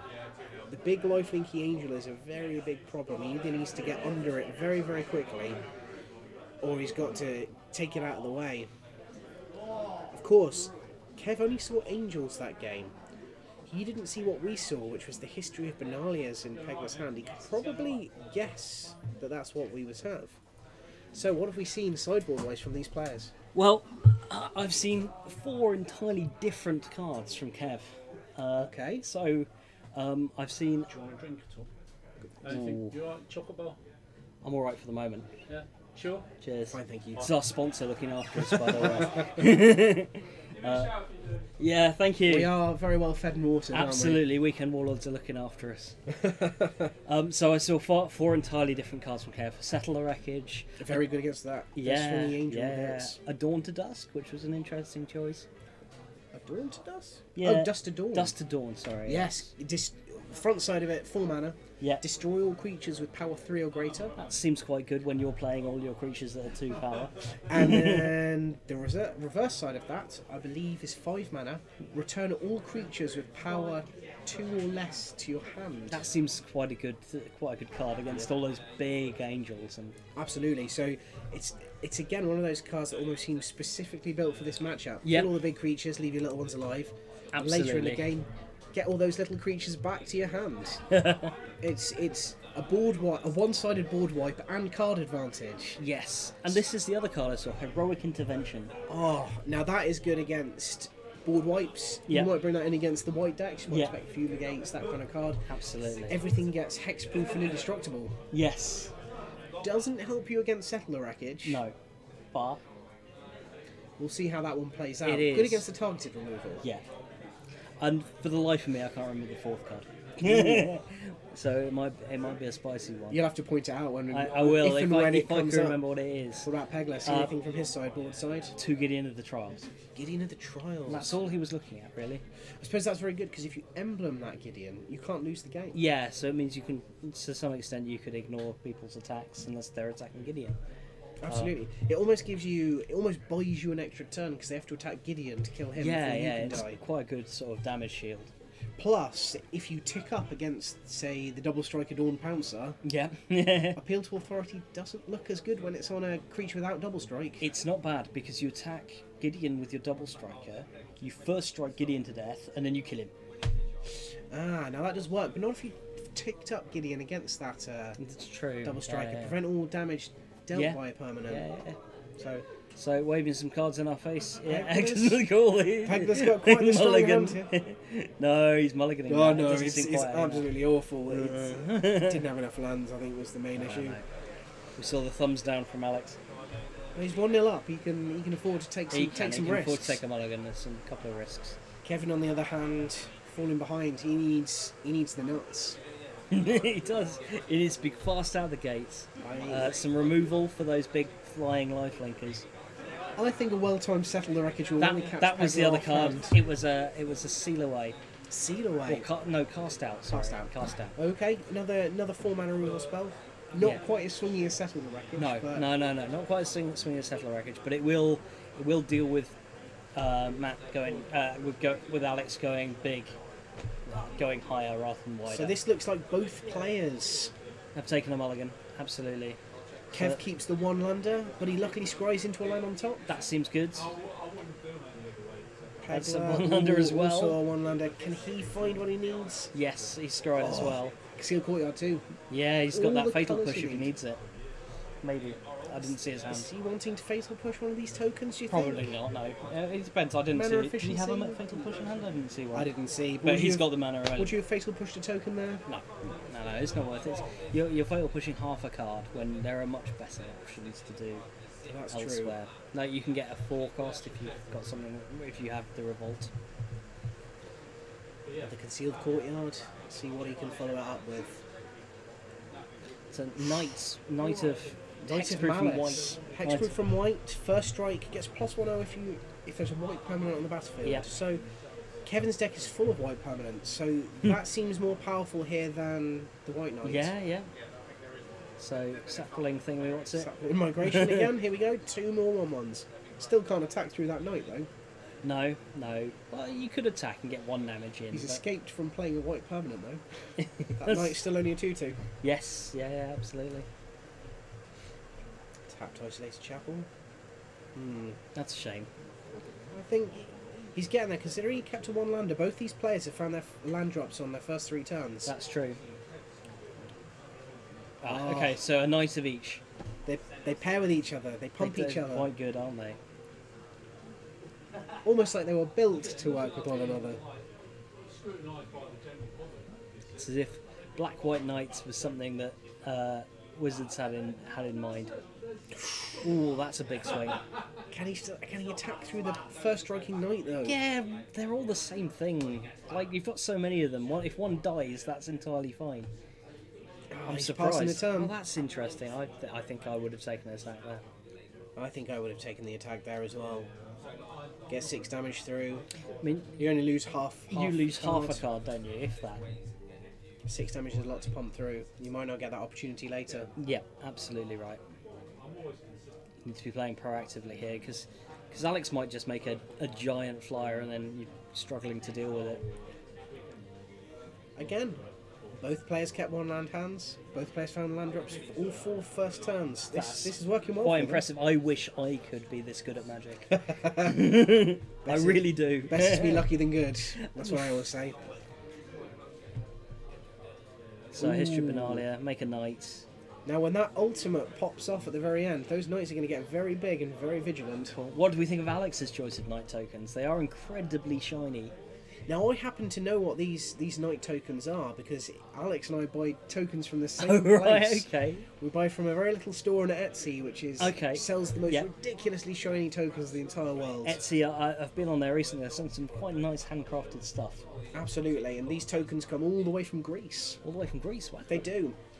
Custom made. The artwork on them is lovely. I think they're quite a beauty to behold. So that knight's 2/2. Does it have vigilance? It does. First strike?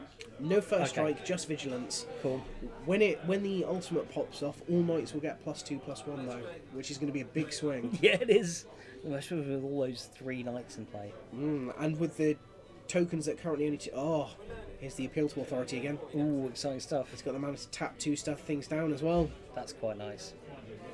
Appeal to authority. On the Benesh Marshal. Yeah. 1, 2, 3, 4, 5. So, it So he gets can't +5/+5. he can't tap the Black Knight down. Shall I? Hang on, I'll just go have a word. Do you want to just make sure that happens? He cannot tap down the Black Knight. The Black Knight has hexproof from white, and as you'll see, the authority side of that spell is a white spell. There you go. He's got to tap down that knight instead. There we go. This being FNM, of course, rules enforcement levels a little bit more relaxed. We will correct rules violations if they happen, Yeah. but there is no penalty for it. It's merely a mistake. It's a slap on the wrist at FNM. It's, Absolutely. It's a casual place. Oh, absolutely. Just take it back and switch targets around. I don't think it makes too much difference here. It means he's got a first striker. Kevin's still attacking with everything. But yeah, still attacking with everything. I think So that's 1, why 2, the 3, player 4, would have made. 5. That Benelish Marshal has been pumped by +5/+5. So And it's got trample. That's an 8/8 pretty trampler. excellent. So he can't deal with the Benelish Marshal. He can block a token. if he eats a token, he's still taking a big hit here though. And they all have vigilance as well, which is lovely. And unlike the Angels beforehand, he's got no lifelink to swing back. That's good. And I think Kevin's seen the writing on the wall. I think he's seen the history. Oh no! Oh. Those who don't learn from history are doomed to repeat it. Doomed to repeat, absolutely. I think that means Pegda's going to play another history next time. Yeah, I think it's good. And here we go. 2, 4, 6. Adding up Does damage. maths, yeah. Oof. It's a whole load of life there. 14 damage right there. Yikes. I do like a I good think he can win the game next time with another one of those spells. Another appeal, another If authority. he'd got one, maybe, yeah. So more knights. And we're going to see...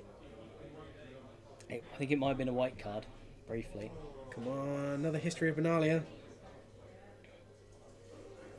Make my joke about history repeating itself come to fruition. Or you could just, if it's a settler racket, you can just attack and settle the attack on the back swing. Settlers- That would be quite nice. Interesting. He's So attacking. Attacking with his first strikers. Oh, and that thing's got vigilance. Yeah. He's not afraid of this will crack back with another appeal to authority then. Unless he's got that settled. Unless he's got that settled, indeed. Kevin thinking very hard about which blocks to take here. Oh, those knights have got first strike. The one with vigilance doesn't. Is he thinking about blocking with the Benelish Marshal? 3-3 versus the 2-2. We'll see that again. No, he just takes it. Yeah, I think he's got a swingy hand. it's too.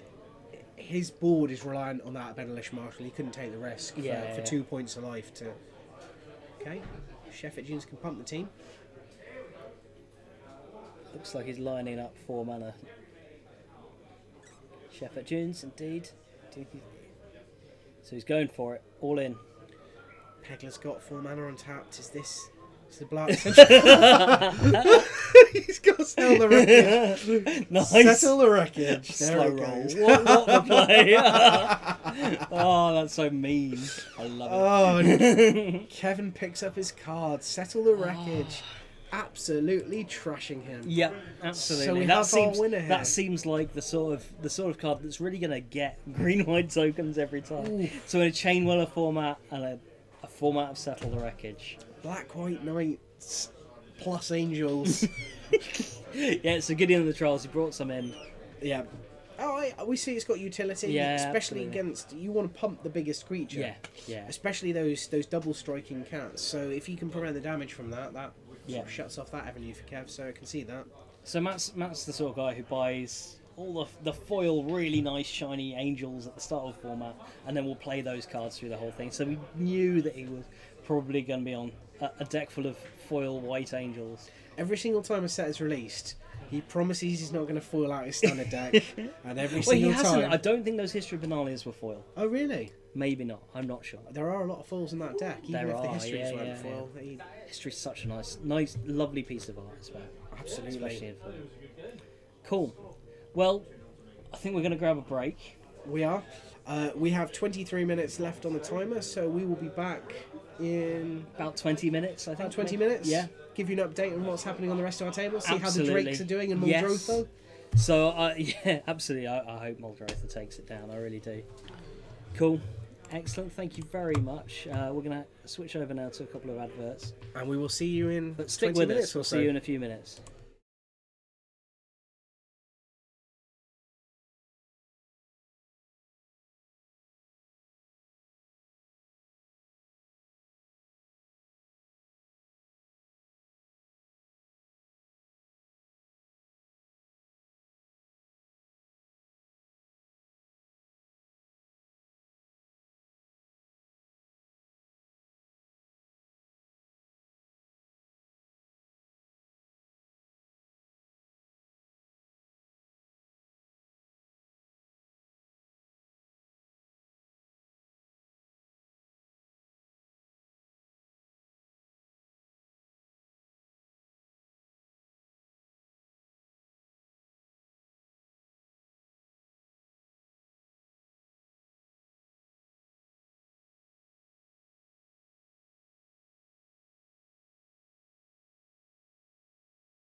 So hello, you've got some bonus magic. We've got Rob versus George here. Going to be playing some Legacy. Going to be playing some Legacy. Which is the oldest Eternal format and full of... It is indeed. Many weird and wonderful things. So I'm just going to update some names. So we've got, I think it's Rob at the top of our screens.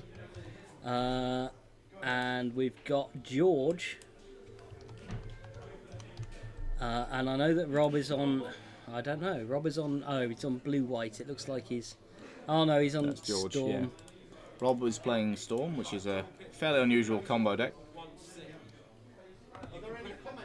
And it looks like we've got Rogue Delver on the bottom side of the screen there, being played by George. So, George is playing Sultai Delver. He's played Delver of Secrets there off his tropical island.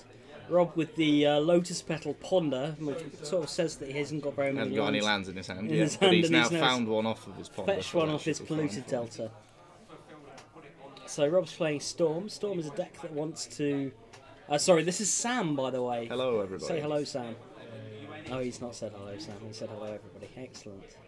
Cool, so Rob is playing some more Ponders, playing some more draws. So Rob's playing a lot of cantrips here. He's seen discard spell. Like some of that. Yeah. Excellent. So I'm gonna Let's see if we see it. Yes, he's got the brainstorm on top of the Delver of Secrets, a 1/1 human wizard for a blue mana, and the text on it says, at the beginning of your upkeep you may reveal the top card of your library, if that card is an instant or sorcery card, and then it transforms into a 3/2 with flying. So the plan of the Delver deck here is going to be to try and use cheap creatures and cheap disruption, like Spell Pierce, which is a counter spell, and cantrips to keep itself ahead and stop Rob from comboing off. And then Rob is going to try and combo off as fast as he can in the face of that. So much like Rob's standard deck, Rob is also playing a lot of cards that draw cards. This man does love his spells. But unlike his standard deck, if he's gone through enough of the cards that can draw cards, he will be able to cast enough spells to kill George in one turn. So George going for the end of turn brainstorm, possibly going to try and flip his Delvers. You can see George's deck here. There's a lot of foils in the deck. Again, another man who loves his foils. Indeed. So it looks like he's put some cards back. Yeah. So what does George want to see here? We're looking for cards like Force of Will. So Force of Will is a very odd card. It's blinding me. I can't see what's on top of his library. I think it was a Force of Will. Oh, so he brainstormed in response to the... No, he brainstormed in Rob's end of turn, okay, so that he could set up the top of his library to make sure the Delver flipped. So Force of Will is a very odd card from the old days of Magic. Force of Will is a 5-mana blue spell that says... Another Delver of Secrets. Counter target spell, but it has an alternate casting cost. So you can exile a blue card from your hand and pay 1 life rather than pay Force of Will's mana cost, and then you can counter a spell of your opponent's for no mana. Which is very, very powerful. Yeah, Force of Will, the glue that holds the format together. Yeah, which stops nonsense like what Rob is trying to do from being able to completely run roughshod over the entire format. But Rob's deck's quite resilient against Force of Will. He's got quite a lot of discard. Which he can use to get things like Force of Wills and other counter spells out of people's hands before he tries to go off. He doesn't need Rob doesn't need every single card of his to resolve. There are certain cards that he needs to resolve, but he can play around a Force of Will, which he often does. So a key card on Rob's side of the matchup here is likely to be the card Past in Flames. So that is a spell that essentially lets him cast all the instants out of his graveyard again.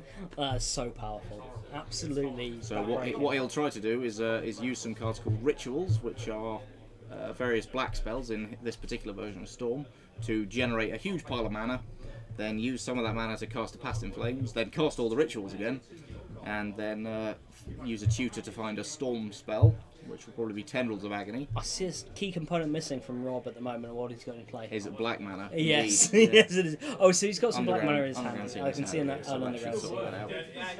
He's got 4 Dark Rituals. That is a lot of mana in his hand there, yeah. He's doing some maths. So the card that he's... I can't quite see that card on the end there, but if that card is an Infernal Tutor, then we could well does see look like him two Infernal Tutors. So we'll probably use one to get the... to get another ritual and then go off. So Infernal Tutor says search your library, reveal a card, search your library for a copy of the card, or if you're Hellbent, you can search your library for any card. And Hellbent, a very odd mechanic that says if you have no cards in your hand, then you can resolve the Hellbent effect of a spell instead of the normal effect of a spell. So Rob had one too many Cabal rituals there, I think. I think so, yeah. So he's put it back so that he doesn't have to find a way to cast them all before he casts his Infernal Tutor. Brainstorm letting you draw 3 cards, put 2 back, interacting well with fetch lands to let you shuffle away those The cards cards that you don't want, yeah. The other piece of glue that very definitely holds Legacy together, being Yes. Brainstorm. Yeah. So there's the blue decks that play Force of Will and Brainstorm.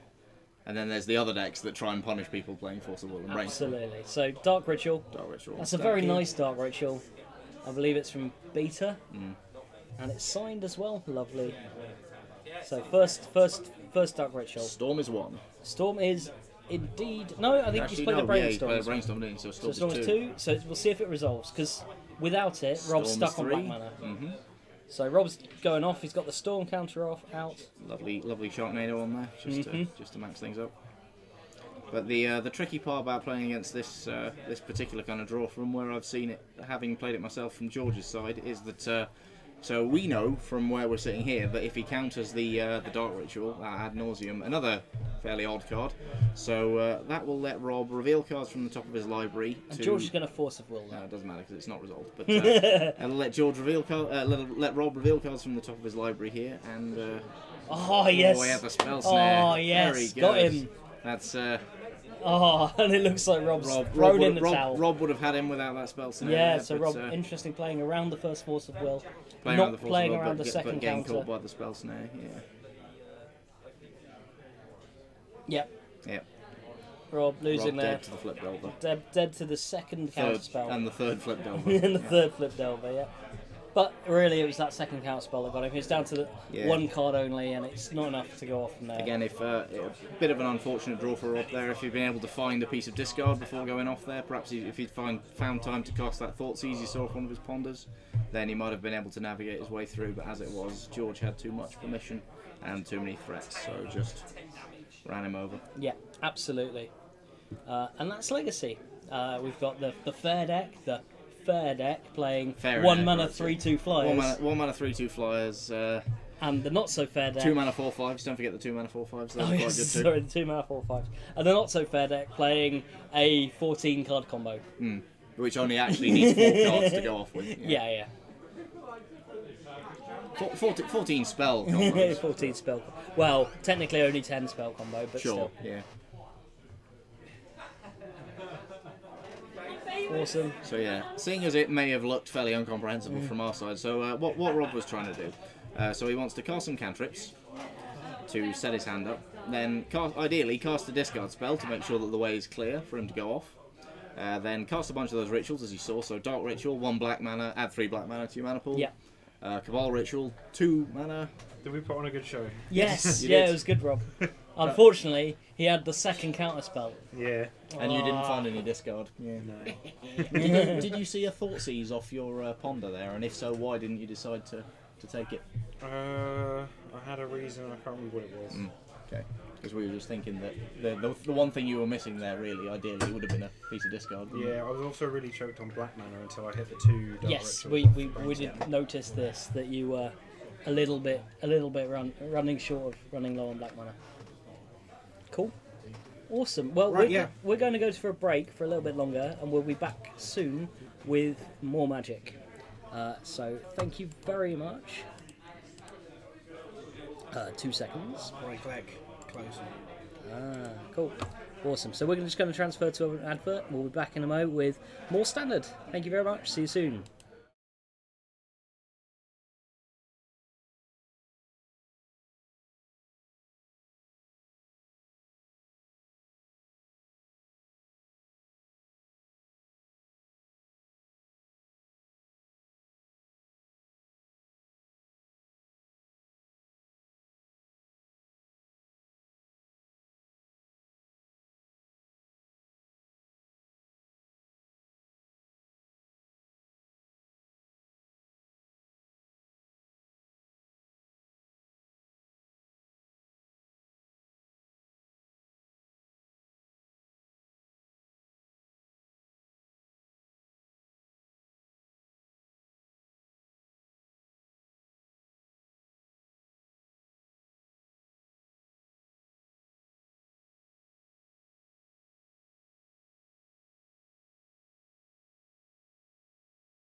Welcome back.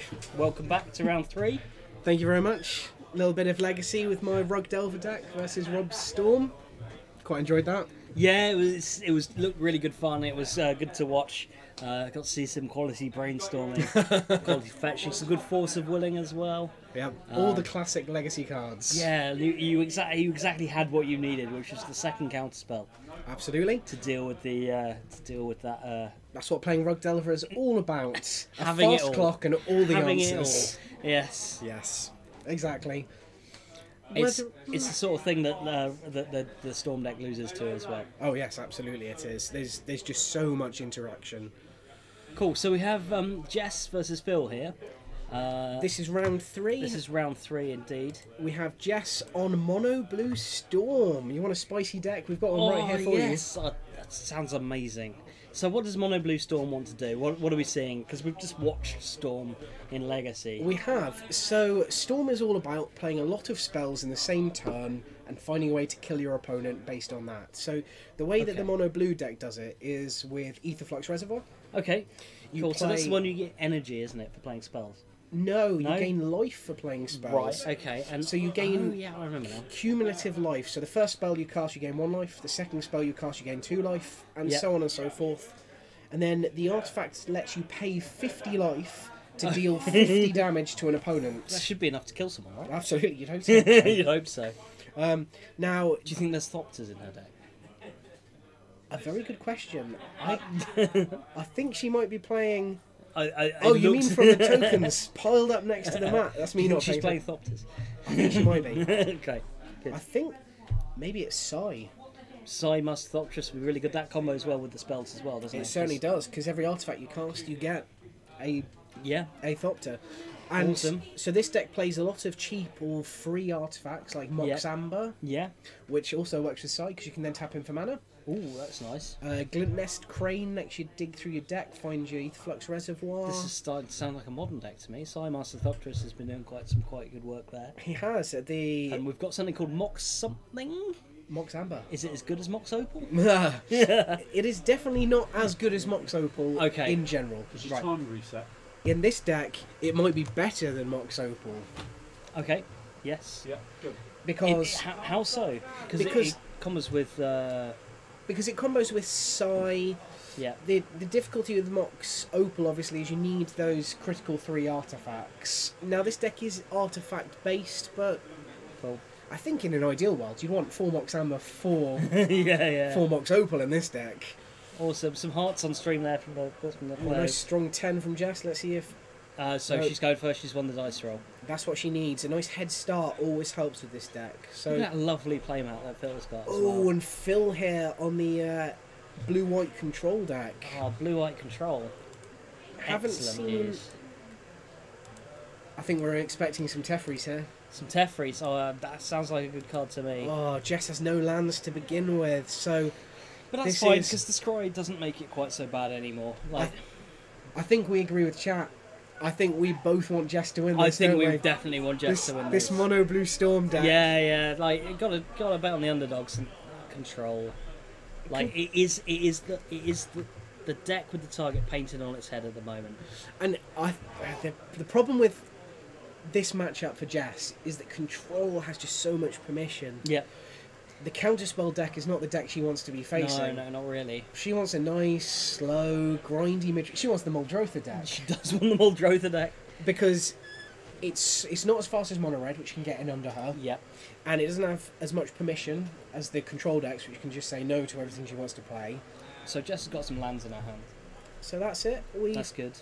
Oh, we've got a Paradoxical Outcome. Oh, yes. The Vintage Classic. Vintage All-Star. right. Glint Nest Crane on top. Jess very kindly showing us what she's got. Thank you very much, Jess, for showing us that. Leaving it right there. Yeah, absolutely. It sounds like it's a good start. Because Glint Nest Crane's only 2 mana, isn't it? 2 mana. Lets you dig for your top 4, I believe, to find an artifact. Index for an artifact. Absolutely. Perfect. And it's a 1/3 blocker, which is actually very relevant against some of the more aggressive decks. Flying as well. It'd be good against those Drakes that we saw earlier. We're off. And we're off indeed. I think the way Jess wins this, she's got to hope that I think Psymaster Thoptress might do it, because she doesn't need those artifacts to resolve once she's got it in play. And here's just that needs to cast them. Glintness Crane, absolutely. Let's see what she finds. So, Oh, nothing. whiff. Miss. Oof. Ooh, and that's It's a fine. bad miss. It's a bad miss. With the 1-3 though, it presents some element of clock. A 20-turn clock. 20-turn clock, but I don't know. I've been watching some old school, some people have been playing Scribs Sprites there. So the rest of 20-turn Jess's clock hand might not be good looking enough. overly great. We've got Zalfirin Void. Yeah, Let us scry through the deck. absolutely, sounds good. Nice play, I think, not playing that before the Glintness Crane. Yes. Saving that till after the Crane, once she's cleared those That's top a 4 cards out big of the way. further, It does. absolutely. Leaving, putting Paradox Outcome on the Paradox coming out bottom. back. She's already got one of those. She's got one in hand, she doesn't need a second one. No, she needs cheap artifacts. The Yeah. only thing I can see in her hand is Inspiring Statuary. Do you think Jess's deck is a... There he is, the man himself. Oh, yes. What's that saga that makes all your artifacts massive? Ah, yes. I played against that in Modern. not March long of ago. Machines. It's similar to March of Antiquities Machines. War. Antiquities War, that's the one. Do you think Jess is going to be playing Antiquities War in her deck? I bumped into Jess just before starting this round, and as far as I'm aware, Antiquities War is in there. Yes. It's fantastic. It's card advantage and a win condition. Yeah, absolutely. It's That sounds good. Exactly what this deck needs. Yeah. If Jess had one of those, I think she'd be very happy to see it. It's But 5 mana, isn't it? I think? 4 mana. 4 mana. So in theory, she could. Well, I don't know that it does very much right now, but 4 mana, first and second saga triggers or yeah, law counters. pages of the saga. That's it. Pages of the saga. They So Jess getting her spell syncopated. exiled. That's bad. Yeah. Sai was a good way to come back, and we know that. I think we know Phil's got a disallow in hand still, so What do we think of the choices of basics from our players here? so we've got Unstable versus Battle for Zendikar. Yeah, I think so. I'm a big fan of the Unstable. They're very pretty, but they don't match. They don't match the rest of your dual lands you're playing. They don't match anything else. You're right. Yeah, that's true. So more counter magic. But then none of the full arts match the. That's true. That's true. Oof. So that was second Sai hitting the bin. I think might have run Phil out of permission just for the time being, but he has got a glimmer of genius to find some more. Yeah, he's going to be playing his 4th land here. What can Jess needs to find something big here, I think. Even if she could just get her Aetherflux Reservoir down and slowly gain life over many turns, that'll do it. Yeah, that will. Because of course one of the other problems you have is that disallow can also stop the triggered ability. trigger. Oh Yeah. yes, absolutely. You can effectively stifle the activation of paying 50 life, paying all that effort you put into it. Absolutely. So it does look like Jess is trying to resolve something here. Okay. Fretic Prism, keep it Fretic simple. Prism, Draw a yeah, card. absolutely. A card that's been reprinted over and over again. I've played that card in Modern sometimes. I've been known to play that card in Modern. Second version of it, almost. Metal Spinner's Puzzle now. Yeah, that seems cool. She loses a life, draws a card. Now you can see what the power of Sai is here, because if Sai was on the battlefield here, she'd now have 2 Thopters in addition yes. to those. That seems like it would be really, really good against sort of a green mid-range deck. I know. How do you think this deck fares against the Chain Dwellers decks of the format? The Mono Blue Storm deck. Yeah. I think it's very difficult. If she can land an Aetherflux Reservoir on turn 4, yeah, the life gain she gets off that essentially just spirals out of control. Yeah. And there's no. Yeah. A lightning strike does essentially nothing to yes, yeah, absolutely. So exponential life gain. it does gain her a lot of life, which is probably quite good against those red decks. Sai is a good blocker. Yeah, so yeah. is Glintness Crane. The problem you've got is that. And they've only got 4 Chain Whirlers, so you'll just keep making tokens. Yep. Like, sure, they can clear the board once, but you get to refill. The problem that she has is that it's a very fast deck, the mono red deck, depending on which versions. Yeah. She'd probably rather see the red black version, which is a little bit slower. A little more controlling, yeah. That's it. The mono red deck is very aggressive. I think she'd rather see that than than this control deck, Yes. certainly. So Phil here passing with mana open. Oh, he's found another disallow. See what Jess... do you think we're going to see Jess Paradoxical Outcome those 2 draw artifacts? That will enable her to draw a lot of cards. Absolutely, yeah. Oh, looking at Phil's hand, he's actually got 2 copies of Disallow, including the one in the bin. So he's seen 3 of his best cards in this matchup. Yeah, absolutely. That seems pretty powerful. Jesse's really going to struggle. So what's Phil trying to win with this deck? Okay, so he's putting Commit to Memory. Commit to Memory. So it puts something second from top, is it? Second from top. That Inspiring Statue will go right under that top card. Yep. There it goes. I think being mana efficient there, he knows that if he plays another land next turn, he can have 2 copies of Disallow up. Yeah. So a Commit to Memory in Phil's deck probably means that he's playing Torrential Gearhulk. I would imagine so. This blue-white control deck's main win conditions are the main man himself, Teferi. Yep. Hero of Dominaria, and Torrential Gearhulks. Yep. Depending on the build, anywhere between 0 and 4 of them. Some of the grindiest versions of this deck only win with Teferi. That sounds miserable. I love it. You keep tucking him back into your own library until your opponent mills out. I can get behind that. That's very much like your Elixir of Immortality deck. Exactly, yeah. Nice Glitness Crane getting some. So only 14 more turns to go. It might get there. Now, Jess just passing the turn straight back. Ooh, seal away the Glitness Crane. Is Paradoxical an Outcome? Is that an instant speed card? I believe Paradoxical Outcome is instant speed. Here is Jess running it out in response to that seal away. Oof. Oh no. Oh, the beatings. That's it. That's difficult. That was her doing it in response to seal away. I think that's when I would have wanted to do it. But Phil sealing away there was not the best play. You don't really want to seal away a 1-power creature with no other benefit. if it's going to beat you in 14 turns. But I don't think he's got any other real No. target for it, unless she starts attacking with a Sai, but that doesn't seem to be the safest play. I think it was just there and wanted to Now, we've already seen this statue before. Yep, absolutely. Is Phil going to counter this? He's only got the 1 more disallow. Is this important enough? I don't think it is. I think you let this resolve here. He's thinking about it. Nope, he's going for it. Yeah, okay, that's fair enough. Well, against these combo decks, you just want to counter the thing that's going to win the game. Like, do we know how much disruption Jess is playing? She's playing mono blue, so she might be playing some counter magic, so some negates or dispels. The main counter spell you expect in the main out of this deck is the one with Improvise. Oh yeah, okay. Metallic Rebuke. It is almost a mana leak. Yeah. Counter target spell unless you pay 3. Yep. And it's got Improvise, so it can cost you as little as 1 actual mana. That sounds pretty cool. Do you think it wants to play... Oh, I've forgotten the name of the card, but it lets you look at the top 4 and put 1 into your hand. Ah, Supreme Will? Supreme Will. The Do you counter think spell... the Mono Blue Storm deck wants to play Supreme Will? Because that doubles up as like searching through your deck for cards as well. Oh, well, she's found that key card you were talking about earlier, Antiquities War. Antiquities War. That card. Now Pretty excited to see it and to play it, but no, we're going to play this. Is that the statuary? That's the Reservoir. That's Reservoir. the win one condition. Them, yes. The problem is Phil's now got a cast out for it. Phil on our chat as well saying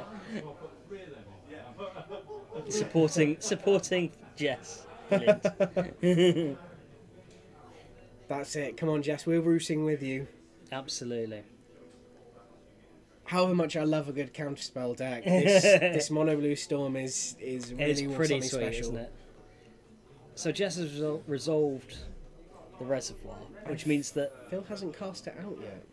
No, that's very true. He has the option to. But it means that every artifact she casts will gain her life towards that ultimate 50 life ability. Absolutely.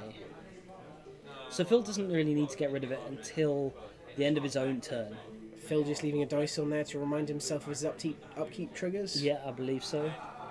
And then casting out... It's a pretty good way to remind yourself to do it. The other way I find it's quite good is actually leave it next to the library as well, so when you reach for the library, it sits there. Well, Phil has now tapped most of his mana during his own turn, leaving Jess free to almost do whatever she wants here. Like, I don't know, resolve an Antiquities War? Sounds like a good one. There's a Moxamba. Moxamba, yeah. And an Antiquities War. That seems pretty powerful. With the 2 prophetic prisms and the Mox Amber, she only needs to find 1 more artifact before she can kill him. Wow, excellent. Mox Amber. Mox Amber. Puzzle knot. She probably doesn't want the other puzzle knot because. 4 Letha Flux Reservoir, nice shiny one. Very nice. Do you think she wants that to replace the one that's been cast out? Is it legendary? They oh no, are no, not legendary. No, it's not legendary, is it? It's But the other one's been cast out anyway. Yes. But she's taking a puzzle knot from the looks of things. I think that's because it's more card draw. It's cheap, and it allows. Yeah, pass the turn over. What a board! Phil reminding himself of that dice. Yeah. What does he want? Ooh. Oh yeah, it's powerful. I think Surely you want that. You do. He's got 7 cards in his graveyard. Tucking the Antiquities Wall. Didn't want to transform his Search for Ascanter either. That was an interesting one. Yeah, you're right. He did not. I guess you'd probably just want the card, He's just card draw ticking at this up. point. Now, what do you think he's looking for? Because that Antiquities War is generating card advantage and provides a win con. Yeah, he doesn't need to kill it straight away. I mean, it does provide card advantage, but he doesn't need to kill it this turn. He's still got another turn to deal with it. Oh, and he's got the cast out. Okay, maybe he had that in hand already. That's fair. So he already had the answer for it. So yeah. Jess is looking at what she's got here. Another Zephyrin Void. Give it a scry. Yeah. Ooh, interesting. Now, I'm not sure I would have put that to the bottom there. That was an Inventor's Fair. Okay. Allowing her to tutor up an artifact if she controls 3 or more artifacts, which this Metal Spinner's Puzzle Knot will give her. Yep, that certainly is a lot of. So I might have kept that if it had been me. But yeah. Inspiring Statuary again. Place the one that was counted earlier. Do you think he'll transform the Ascanter this turn? Yes, I think so. In the No, the wreckage. apparently not. Nope, still no interest. Oh no.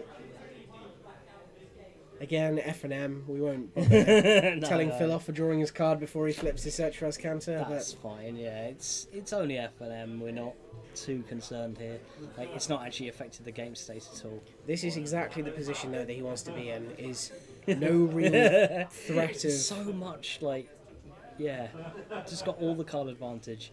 He's got all the time in the world he needs to win the game. I have seen this mono blue storm deck exceed 100 life, deal 50 damage to Teferi, followed up by dealing 50 damage to the opponent. Yes. Just to send the message. So good. Kill that Teferi. Okay, so that's Another a Sai. Sai, yes. That's good. And a Mox Amber in hand. But is that an Essence Scatter in Phil's hand? Phil's gesticulating wildly. That's fine. 3 mana for Sai. You've got to go for it. I don't think there's any. There's no reason to hold on. Yeah, I guess. Use Prophetic Prism, black mana for the Puzzle Knot. Yeah. Yeah. Okay. So you get to draw another card here. I like this. I think this is good. Ooh, was that Baral Chief of Compliance? I think so. Yeah. Actually, if she can lure out the Baral Chief of Compliance... Yeah, lure out the counterspell with the Baral. So there's the Baral. Baral is a historic spell. There we go.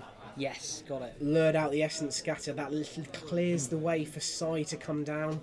Very good play by Jess there. Nicely done. A lot. So there's the Sai. And that leaves Phil in no position to answer it. Yep. It's good. Did Jess have a Mox Amber in hand? She does. Yes. Makethopter. Immediately. Yeah. And that's a cast trigger, isn't it? It is a cast trigger. That creates it. Now, I think in response, he's looking to activate Ascanter. So this is game 1, so Phil still has all of his mass removal in his deck. He does, so there's a lot of dead cards for him, but he's drawing so many, it doesn't matter. Yeah, yeah. Didn't take a negate. Seems pretty good. I mean, the fact that he has had to reveal it, though, is a slight downside. Yeah. One I think he's fine doing.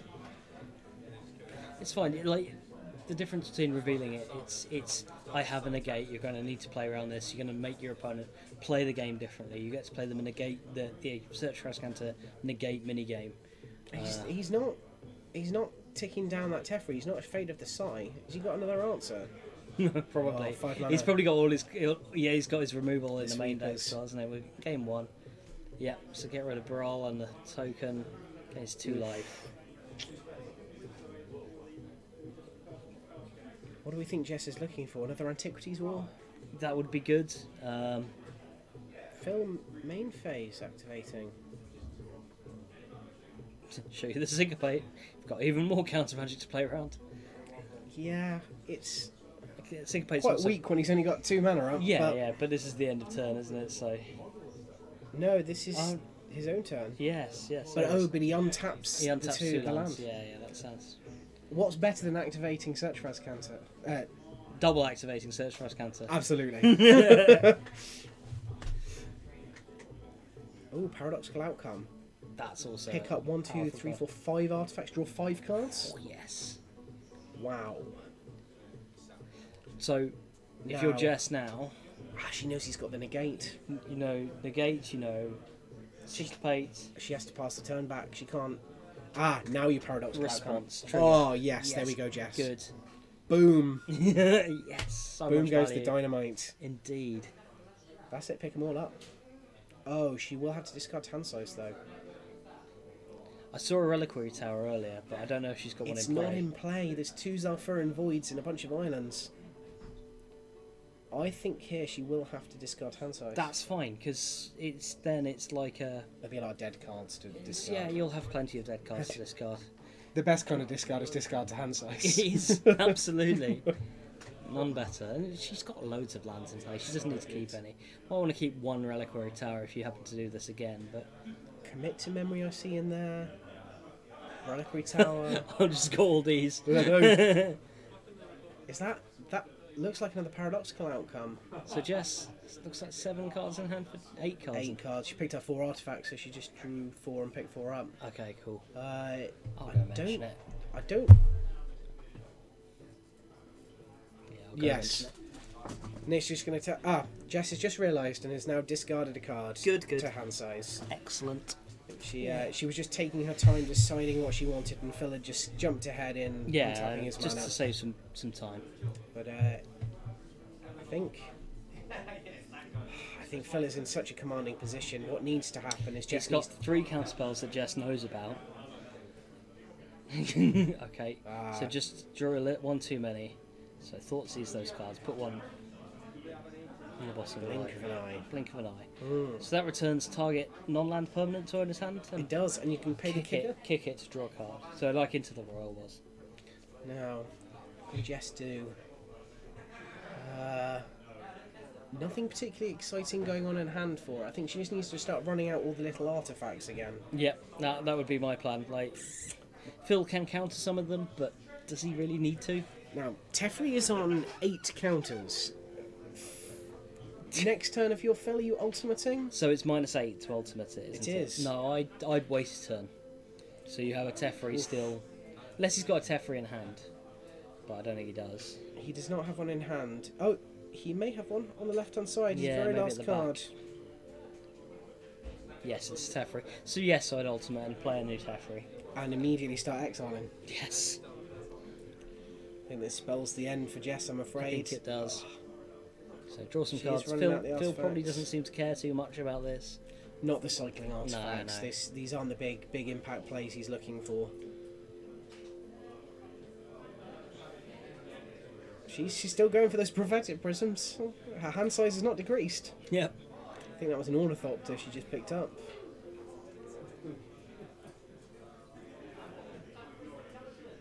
Let's see. What can she do? Play the 0 mana. 0/2 flyer. Oh right, yeah, the Ornithopter. And ornithopter number 2. If you were playing this deck, what sort of Ornithopters would you play? Oh, if I had absolutely money, There no are objects. a lot of Ornithopters out there. Expedition Ornithopters? No, sorry, Invention Ornithopters. The invention ornithopters are very cool. They are the most expensive version. No, it's all about the beta Ornithopters. Yeah, I think. beta ornithopter is very good. No, I think I would be the person sat here playing the revised whiteboarded Oh, the ugly ornithopters. faded whiteboarded Ornithopters. That would be me. Yes. Just for ultimate tilts. Mm-hmm. Oh, negate on the paradoxical outcome there. It seems sensible. It's the thing with the most action that we've seen 1, 2, so far. 3, 4, 5, 6. You would have drawn 6 cards, picked 6 artifacts up, and with the So reliquary much tower, value, yes. doesn't even have to discard. Plays that feel like vintage. What's she doing here? Oh, counterspell. Commit to memory on the Teferi. That's really cool. That's excellent. Unfortunately, I think Phil's got another negate. We've seen another negate. We've seen a here. syncopate here, We've which seen is a syncopate. enough. I think we saw another negate as well. Syncopate would be enough here because I think Jess. Just the tower untapped. So he's gone for the negate. Play it safe. Play it safe. So negate the commit to memory. Negate the paradoxical outcome. Do like seeing this kind of counter war in Yeah, pre-board a as nice well. stack in the main. Oh no! And this is where we see a Teferi Ultima, I believe. Yeah. A very powerful Ultima. Very, very, very powerful. He's going to slowly eat through all of her permanents. Does he have the emblem with him? Has he brought it? He has got the emblem. He's got the emblem. Not only has he got the emblem, but he's waving it in our faces. Excellent. Jess is not happy to see that. And there he is again, adding insult to injury. Yeah, I could hear Jess slightly complaining in the background. For good reason as well. Yeah. So he's exiling the Moxamber? The Moxamber exiled with his first draw trigger. Yeah. I agree with 9. Now, if this was you here in this position, you're Jess playing this deck right now. I think I'd concede at this point. Move on to game 2. Get a bit more time. A lot more counter spells in the sideboard. Absolutely. Jess gets to bring some more negates, I imagine, in. And it's worth remembering that you can concede whenever you want. Ooh. Oh, so he's playing Approach. Approach of the second sun. We haven't We seen weren't that expecting it. Oh, Jess is picking up her cards. Correct decision. She's Move on right to game the wall. 2. This game, it seems to be it's definitely over. They're long grinding games. Yeah, We've taken 25 minutes to get to this point, so it's probably sensible that she does pick her cards up. So hopefully we see a lot more explosive from Jess in the next game. What we really need to see here is counterspell backup. Yes, I agree. Either she needs to go super fast. Cool. So this is Jess's I'll sideboard. just head out and find out their sideboarding. I saw negates. I saw negates. 4 as negates. well, yes. Jess is doing it on camera. Look at this. Every single counterspell she's got. This is negates. I'm not seeing other things. That might have been a disallow at the very end. We've just sent our man on the ground out to go and have an inspection, see what the sideboards are looking like. What do we got? So, now if you're the control deck, control sideboards also have more counterspells. The problem is that Jess really hoped to win that game 1. Phil has a lot of very bad cards. Fumigate, Settle the Wreckage, Seal Away, essentially all the white cards. Other than Teferi, Phil will be looking to board out most of the white cards. He'll be looking to find more blue cards to bring in, so the extra negates, potentially some other counter spells. Now, Essence Scatter is an interesting one. I would be leaving in Essence Scatter. She knows that he knows that Baral is in her deck, and Sai. So if I was Phil, I'd probably be leaving in the Essence Scatters, would you? I think so. Jess has just waved 13 cards at me and saying, I think this is the plan. So I saw 4 negates. So 4 negates, 2 metallic... Rebukes? No, the big one. The metallic, the one that wins the game when you have enough copies of... Oh, yes. So metallic, I've forgotten what the name of the card is. Quickly search for it. Oh, goodness me. When you create Metallurgic Summonings. Metallurgic Summonings, that's the one. When you cast an instant or sorcery, create XX tokens. Yes. X is the converted mana cost of the spell. I remember playing that in the sideboard of my control deck. It's a very powerful card. Yes, I believe that was the one. Wow, 2 copies of Metallurgic Summonings. It's a fantastic card. Yes. I think... Wow. And the fantastic thing is she can use that as card advantage, because not only does it create the constructs, but that second ability of Metallurgic Summonings, 5 mana and get all your instants and sorceries back. So we'll just show this for a moment. Transition. Yes, there we go. So Metallurgic Summonings. Enchantment. Whenever you cast an instant sorcery spell, create an XX colorless construct artifact creature token, where X is that spell's converted mana cost. You can exile it, return all instant sorcery cards from your graveyard to your hand, activate it only if you can control 6 or more artifacts. That might be the side of it she's playing it for. That's absolutely so you fantastic. can get everything back. Also, making the excess, that's quite powerful again. If you can stick it against control, it's going to take the game over. Enchantments are very difficult to deal with blue decks. But he's pretty much white, so he gets to play Cast Out. The deck doesn't play that many copies of Cast Out. Cast Out is a very expensive removal It spell. depends on the split, doesn't it, between Cast Outs and Seal Aways. Absolutely. So if you're playing 4-3 or 4-2... I suppose it depends what you're expecting. You want those against those very aggressive red decks. Yeah. You want those absolutely Seal Aways. So if we bring you back to now our main match, that card, I'm hoping we see it on camera. Yes, I hope so too. It's a very powerful card. So, and even if it only resolves and sticks around for a couple of turns, the value every time you cast a sorcery, you get a big token. And this will be after Phil has taken out a lot of his creature removal. Absolutely. Phil was looking at a copy of, I can't remember the name of the card, but it destroyed artifact or enchantment, gain full life. Jess showing her absolute disdain for the Teferi emblem there, I think. Get out of here. Absolutely. I don't blame her. Myself playing Teferi Turbo Fog with the main win condition of looping turns and ultimating Teferi is... Yes. I do love that deck. It combines all of the best things in Magic, which is annoying your opponents, taking turns, drawing cards, and fogging. When Richard Garfield designed this game, he definitely didn't envision that to be a win condition. I think he probably intended for it to be a game of making creatures, attacking and blocking, and maths. I think so too. Combat maths. Now here's the real question. What was the very first card that was a genuine win condition that wasn't through attacking or blocking? Millstone. Millstone would have been my guess. I'm going to guess. I'm going to go with Millstone. Which was recently reprinted in Dominaria. No, sorry. I know the answer to this. It's definitely Fireball. Fireball. There we go. That's not attacking and blocking. It's not attacking or blocking. It's Fireball. Do you want to pair that with the channel? Yes, I think I do. One of the very first... most powerful combos. So we're looking at some hands here. There's looks like Jess has got no lands again. There was a Khan, was it? There was a Khan in her hand. Phil, on the other hand, has 2 lands. 2 lands. Not the most exciting hand. He's got Disallow, Glimmer of Genius, Fumigate. Fumigate's still in there. Blink of an Eye. Yeah. If I was Phil, I'd be shipping this back. I think as well. so too. Like, not quite enough lands. Not the right sort of texture. If you'd seen 2 lands in the Search for Counter, it's definitely... Just showing that she's happy that Phil's having to take a mulligan as well. Excellent. We're happy that Phil's taking a mulligan as well. Not that we're biased. Go mono blue. But the way this time is shaping up, we've only got 14 minutes 14 left. minutes.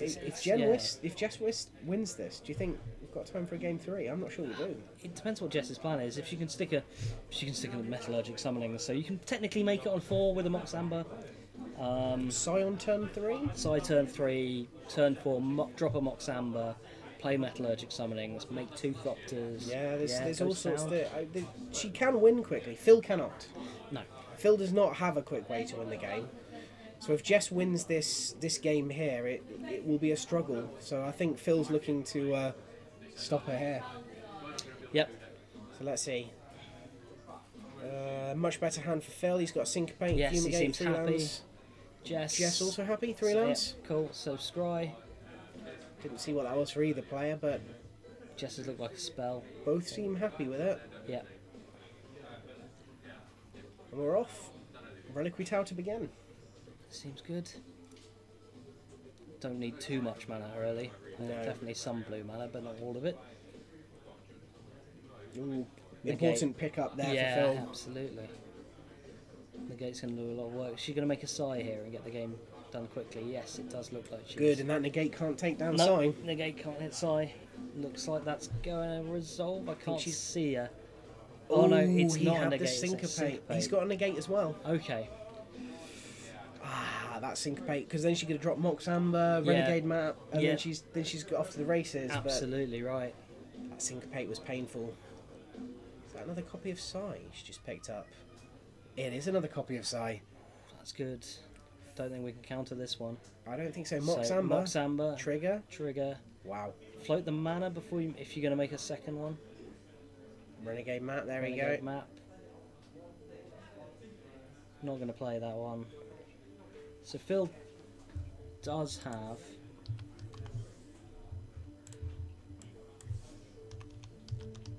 I believe, yes, Phil does have the Fumigate in hand. Yeah, Fumigate's difficult. I think this game will hinge on whether or not Jess can find a counter spell for that Fumigate. Mm-hmm. She's got a lot in her deck now after sideboarding. She does, yes.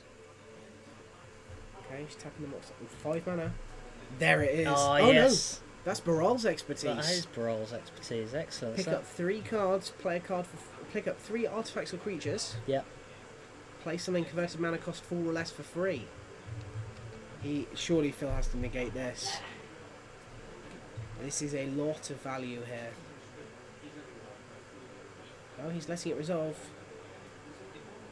Jess picks up 2 artifacts. What's she thinking here?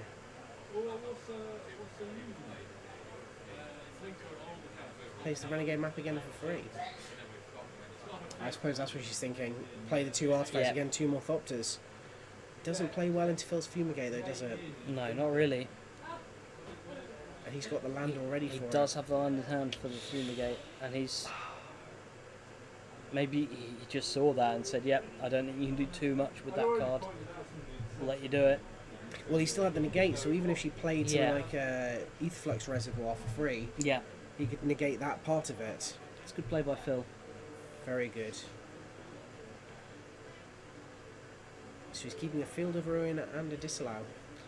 This card generating energy, but I don't know that Phil's deck actually uses it, so he's not going to keep track of it. Now, do you drop the land and Fumigate here? I think you really should. Jess can make one mana. It's not enough for a count spell. Spell Pierce is in the format. Well, if she possible that she had, or if she had the improvised counter spell. That's true. 1 blue, tap the 2 Thopters. Yeah, yeah. I would love to see that play here. That would be lovely as well. Phil looks That's like what he's Phil's playing around about. it as well. This does give Jess a lot of manoeuvring space, though. Zephyr and Void, scry that card. Do we not want another land? No. The power of a mono-colour deck lets you play these colourless lands. Yeah. It's playing Heartily into Settle the Wreckage. Do you think If Phil he's left got- that card in? I think, yes, I think Phil expected an army of Thopters. You've seen Psymaster of Thopterist in game 1. So. That's true. So Field of Ruin. Reliquary Tower? Reliquary Tower.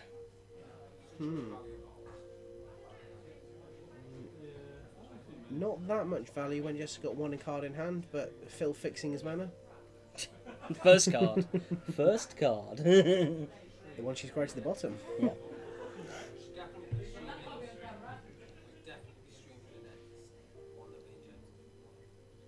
So what have we got here? So Phil didn't cast the Fumigate last turn. No. But he will only have 1 more mana this turn. He doesn't play around it any better this turn than last turn. So No, I think it was probably best to play around it last turn, because this turn you have to avoid negate as well. Interesting. So playing this card. Commit to Memory. Commit to Memory, okay. Cannot be negated. No. Can be dispelled, but... So, Commit to Memory should be second from top of the library? Yes, would you like to confirm that with players? Oh, yes. Because that means that Phil will be guaranteed to draw that card in 2 turns' time. Nick's just gone to make sure that the game state is as it should be. Just following up, another Psy trigger, draw a card. These army of Thopters will eventually make it there. What's Jess going to do now? Turning things sideways again. Turning things sideways seems to be definitely the way to go. Phil takes the damage.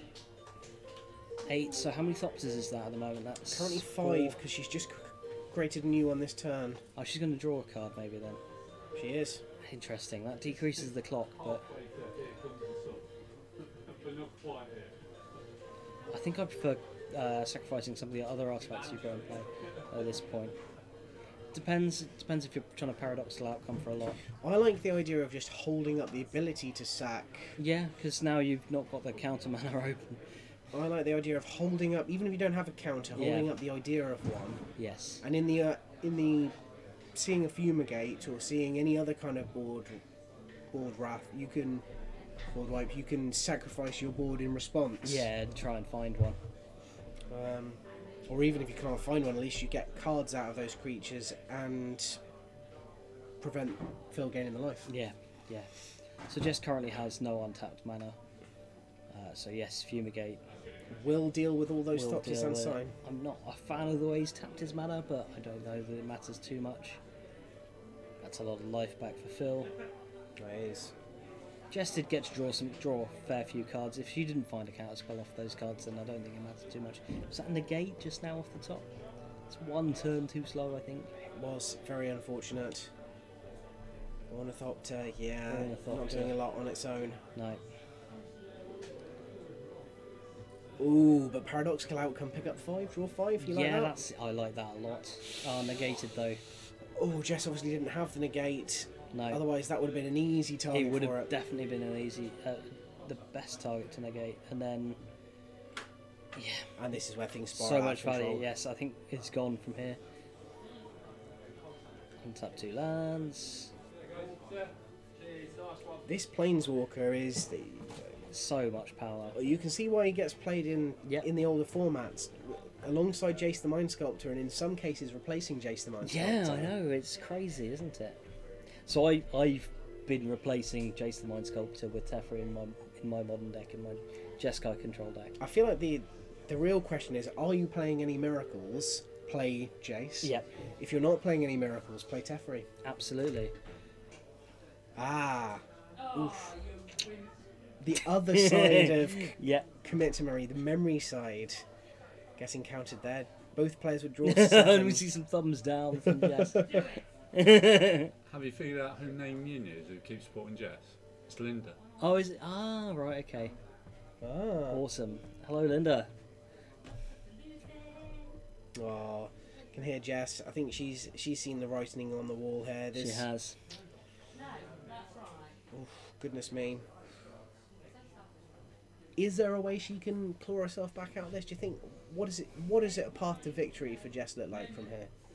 Path to victory is a heart attack for Phil. I think that it's probably a counterspell and a paradoxical outcome. Okay, yes, because that puts you on the way to getting there, and then you need to draw specific cards, obviously, off that. But paradoxical outcome backed up with a negate or a dispel would be ideal. Probably 2, because Phil's probably got 2 counterspells. Bring it, yeah, okay. And the longer this game goes on, the more of those counterspells he will find. Absolutely. I think he's got 2 disallows in his hand. Ooh. Ticking up Teferi, we're getting close to that ultimate again. Yep. And that's the way it finished the game 2 cards a turn. 2 cards a turn is very hard to beat. The only question here for me is it going to be a 2-0 win for Phil or a 1-0 win for Phil? We've only got 3 minutes left. 3, yeah. I think he's got enough time to close the game out. I'm very sad we haven't got to see this Mono Blue Storm deck go off, as it were. Yeah, that would have been lovely to see. I would have liked to see a flurry of 0 mana spells followed by deal you 50 damage. Yes. I was really hoping for some quasi-vintage action. Absolutely. I would be excited to play a version of this deck in Modern. But then in Modern, do you have better I think combo, Crocodile Works is just better, but... Also, Blue-Red Storm. Yeah. Potentially even other combo decks like Ad Nauseam. Yeah, but I play Turbo Civ in Modern. I quite enjoy that deck. And I think some of the elements of this deck would do quite well in Turbo Civ. That's true. You do get a lot more powerful 0 mana artifacts. You don't have to play things like Renegade Maps. Yep. And you get to play Prisms. You get to play things like the The artifact, the 2-mana artifact lets you draw a card, and when then yep. So it's the Ica Wellspring. Ica Wellspring, that's the card I'm Wellspring, looking for. you get to play, instead of your Antiquities Wars, you get to play. I think you still leave Tezzeret. I think because he you still tutors leave, your library for. I still think you leave Antiquities Wars in, because it's. Having seen other artifact decks in Modern, they do play Antiquities War, because it is draws you 2 cards. Yep. Digs you a total of 10 cards deep into your library. Yep. And then wins you the game potentially. Yeah. I agree with you. It also is much harder to interact with. Remember the original Mono Blue Tezzeret also makes all your artifacts into 5/5s. That's true. But then Tezzeret is a lot easier to deal with. And tutors Lotus Blooms out of your deck. Card's quite powerful. So Phil is letting Morale's expertise resolve. What do you think Jess is going to play for free? Having said that, Antiquities War is an enchantment and comes back with Open the Vaults. Sorry, I'm still thinking about my deck in Modern. That's fine. Sorry, what was the question? From what does Phil? It's Phil, yeah, I think Phil Ultimates. He's got the Teferi in hand still, isn't he? He has. This is so difficult for Jess. Phil's only got 1 counter spell, and he's 1 mana short of Torrential Gearhulk for it again. He's let Aetherflux Reservoir resolve. That's an interesting one, isn't it? Jess needs to gain 30 life for it to be scary. Oh, sigh. Sigh. She's counting the spells she's cast this turn because she's gaining life. Yeah. Essence Scatter.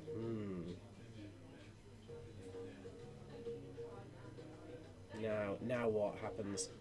Gain 4 more life? Mm-hmm.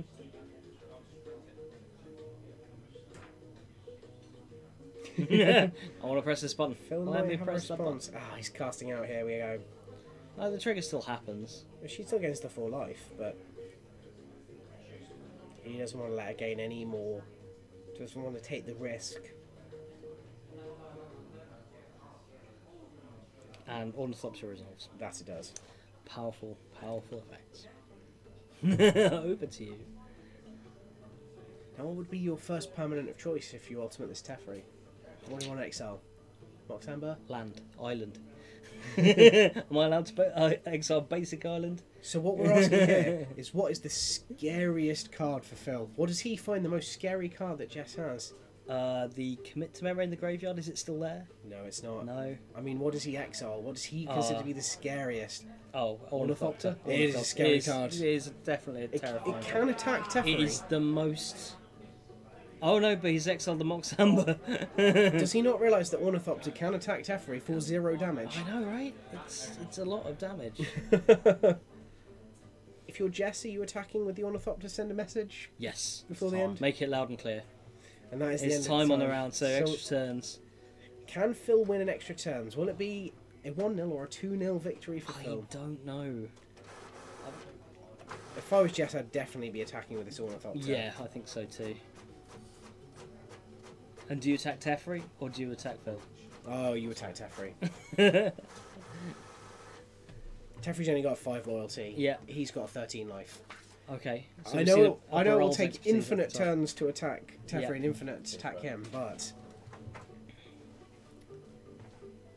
It depends who the source of your frustrations are. Is it Teferi or is it Phil? I think it might be a pilot at this point. Here's the sequence I want to see now. She attacks Phil with Ornithopter. Yeah. Or Phil casts a card draw spell in response and exiles it before damage step. Yes. Oh, she's picked her permanents back up. Okay. She's given it the old college try. Indeed. Look at my hand, isn't it? All the cards go. Loving these actions. She's really into this. It's yeah. This. I've never been on the receiving end of a Teferi emblem. I've been on Phil's side of it many a time. I think you need a taste of your own medicine at some point. It can't feel good. I'm sure it doesn't feel good. Yes, took those lands. There we go. This is it. He doesn't have a way to win the game though, so she's sticking it out. Just take as many game actions as you can. Jess is not appreciating this. So some good old-fashioned land destruction going on in standard right here.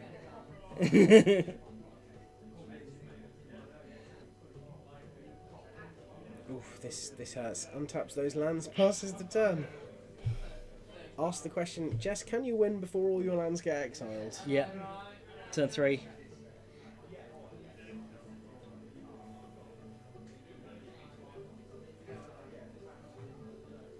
Now, of course, Teferi is, I believe, a May ability.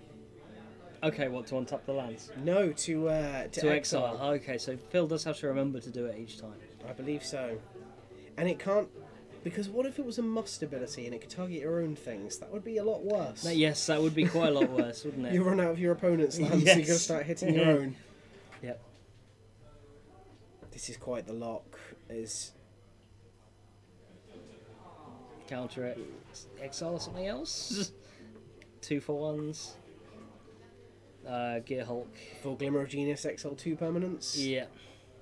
Ouch.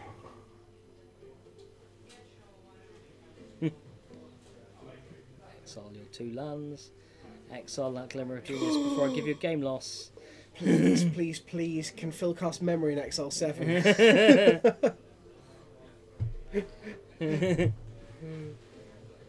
I have done that. I have wheeled in Standard and exiled 7 lands. Yep.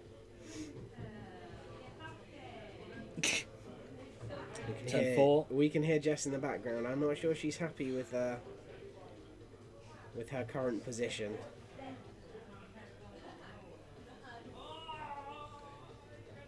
Now that Glimmer of Genius should be exiled, but this is FNM. We know if he tries to cast it, we're in extra turns. We should know that it's going to happen. We're in extra turns. It's turn 4.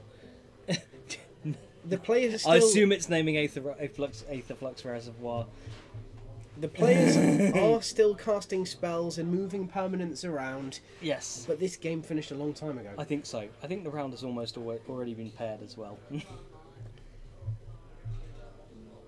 Phil is currently looking through Jess's graveyard.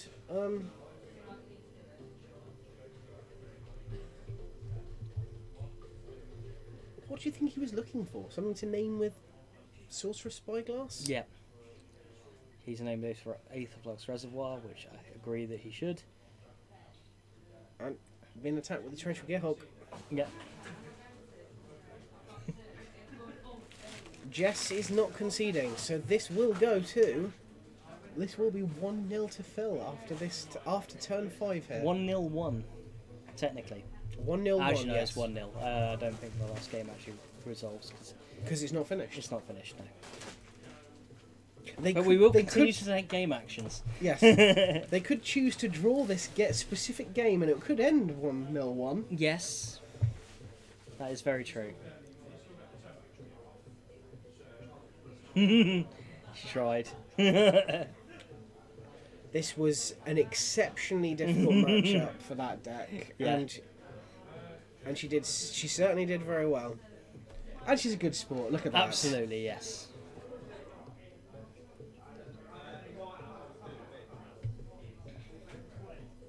Let's see. Turn 5. Phil, how many... The question I'm asking myself if I'm in Phil's seat is, how many of these permanents can I exile in this turn before the game ends? Can we 0 permanents, sir? Can we get a flawless victory? And I think his answer is no. I do love a good 0 He's permanents. passing turn back. This has to be turn 5, right? I assume Jess's turn is the last turn. Turn 5. Yeah, there we go. Yes. Excellent. Fail. Okay. And that's it. Thank you very much. That's it. Phil wins 1-0. Phil wins 1-0. In the game that has lasted the longest. We've gone very much to turns. Yeah. So let's see what we've got for this last round then. It's a hard matchup to win, that one. It really is. It was definitely not the matchup she wanted to see. No. Like I said before, she wanted to see some slow mid-rangey deck. Yeah. Ideally not playing blue. or a slower combo deck. Slower combo deck. She'd have probably taken aggro over that. That's got to be her absolute worst matchup. Some versus top table. Okay. Sam versus Alex. Sam at the versus very Alex. top table. Okay, cool. So Can we have Sam wedge yeses? cool. I'll go sort that out. No problem.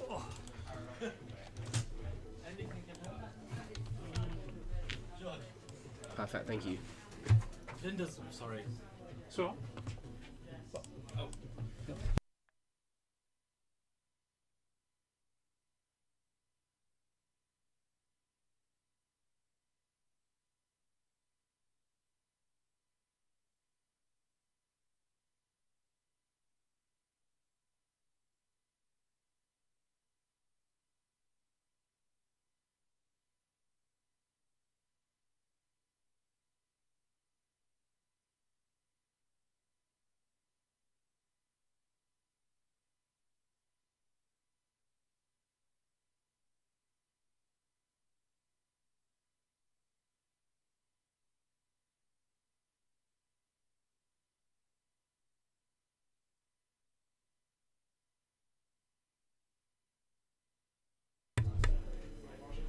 So now, if we have the absolute finals, the last game of our FNM tonight, Alex Pegler, who we have already seen with that sweet black-white Angels Knight deck, versus Sam Points, who I know is on red and red. He is on mono red.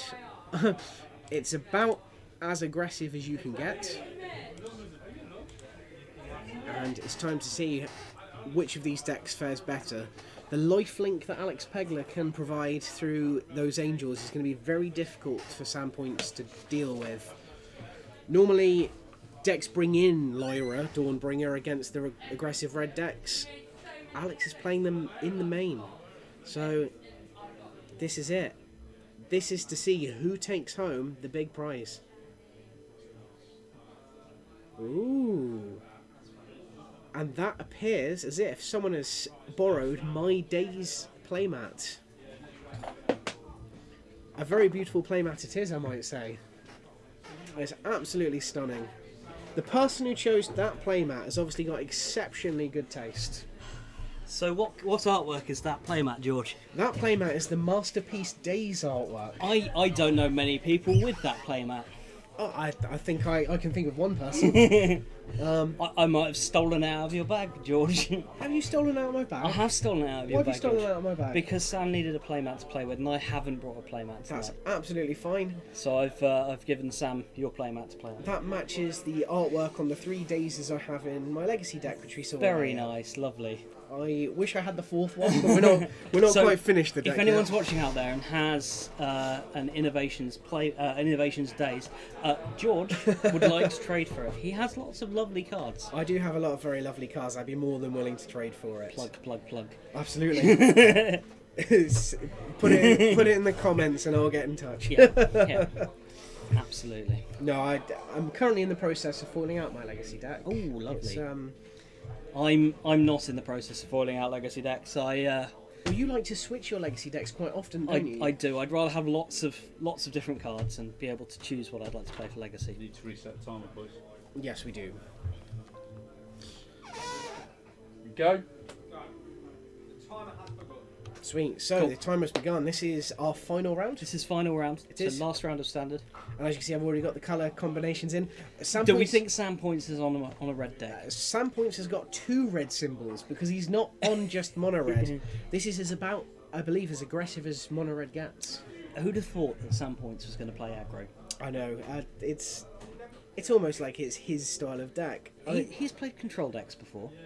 Yeah, but My friend named Not well. his my friend named his legacy deck that I believe it was playing lightning bolts. He played it Sam Points Loves Control. did I see something like 5 mountains go into Sam's hand? That might be I don't know. It depends. If it's 5 mountains, a chain whirler, and like I don't know, a 1 or 2 mana spell, you might be tempted to keep it. Sam knows what deck Pegler's playing. That is very true. And if Sam has the 2 cards he needs to beat Alex, then he keeps that hand. I may not have seen 5 mountains. That may have been. Looks like Sam's keeping, so I doubt I saw that many. Okay. So 4 mountains. 7. we'll have to see how this goes. I was just saying, this is not a particularly great matchup for Sam against the... No, against the massive life-linking main deck monsters. life-link angels. Not Yeah. great. So I spoke to Sam as he was laying out his cards for this game. He said, it's time for me to lose to Alex in the final. Ouch. He doesn't fancy his chances. Do you know whether or not these players have ID'd into this position? I imagine not. Pegler has a draw currently. Alex has in fact drawn a game. Looks like he drew against Matt. So they cannot draw. Because... So if Alex wins this game, and if Matt wins his game, there is a chance that Muldrotha wins the tournament. Oof. Which I'd be happy with. It's unlikely to happen because Alex probably has the best tiebreakers because he's played against Sam. So, like I was saying, Sam is on the most aggressive version of Red. That is a Gitu Lava Runner. I don't know. So it's a 1-mana 1/1, I'm assuming. It's a 1-mana 1/2. 1/2. Ooh, that gets +1/0 and haste if you have 2 or more instant or sorceries in the graveyard. So it becomes a Goblin Guide if you've got 2 instants or sorceries. Okay. Yep. So. Notoriously, Sam does love a good Goblin Guide. What you're seeing there is a deck that wants to play a lot of 1 and 2 mana instants, generally directly dealing damage, shocks, lightning strikes. Look, and there we go, shock. Shock number 1. And is he going to play a second shock and pump up his creature? Because of course that knight does not have hexproof from red. No, it does not. It's not a silver thing knight, silver knight historically having protection from red. So now what can we do being here? A white card. So he's not played a second instance or sorcery. He might do here. This, I believe, is the Flame of Keld version. Oh, Sam's right. So playing. he's adding extra damage to all of his spells. Eventually. He's turning, and another shock. No, Wizard's Lightning. Okay, so Wizard's Lightning... A pure Lightning Bolt there. It's a Lightning Bolt, isn't it, if you have a Wizard in play? It is, and that is the Flame of Keld discarding 2 mountains. So Sam did have a lot of mountains in hand. Maybe he did have but that's fine, because you get to discard them to your Flame of Keld. And then draw 2 more cards. Draw 2 more cards, yeah. So here we go. That's a handful of White Angels and not enough lands to cast them. And this is Sam going to town. So he is attacking for 2 now. And this is the sort of way that Sam can win the game. There is the standard defining card. Yes. So this is the way Sam wins the game. He just punishes a bad draw from a Heart of Keyring, which cannot block. No. So, and all his red sources do 2 more damage this turn. Okay, so Flame of Keld on its 4, final 5, step. 6, 7, 8. That's 9 damage from the creatures he's got alone. And Pegler is dead. Because that is an extraordinary amount of damage. It is. 5 a lot of damage. plus 8 is 13 damage there. Alex going to 0. A very fast game. That was a very, very fast game. red deck. Yes. And the first game goes to Sam Points. Points. Which is exactly what he needed. He needed his opponent to stumble somewhat to rob a game from him. Absolutely. Because otherwise he will struggle against the lifelink. Are there any good ways to stop people from gaining life in red at the moment? So probably what Sam's looking to bring in, because he doesn't have the black splash, he doesn't have access to unlicensed disintegration. Yeah.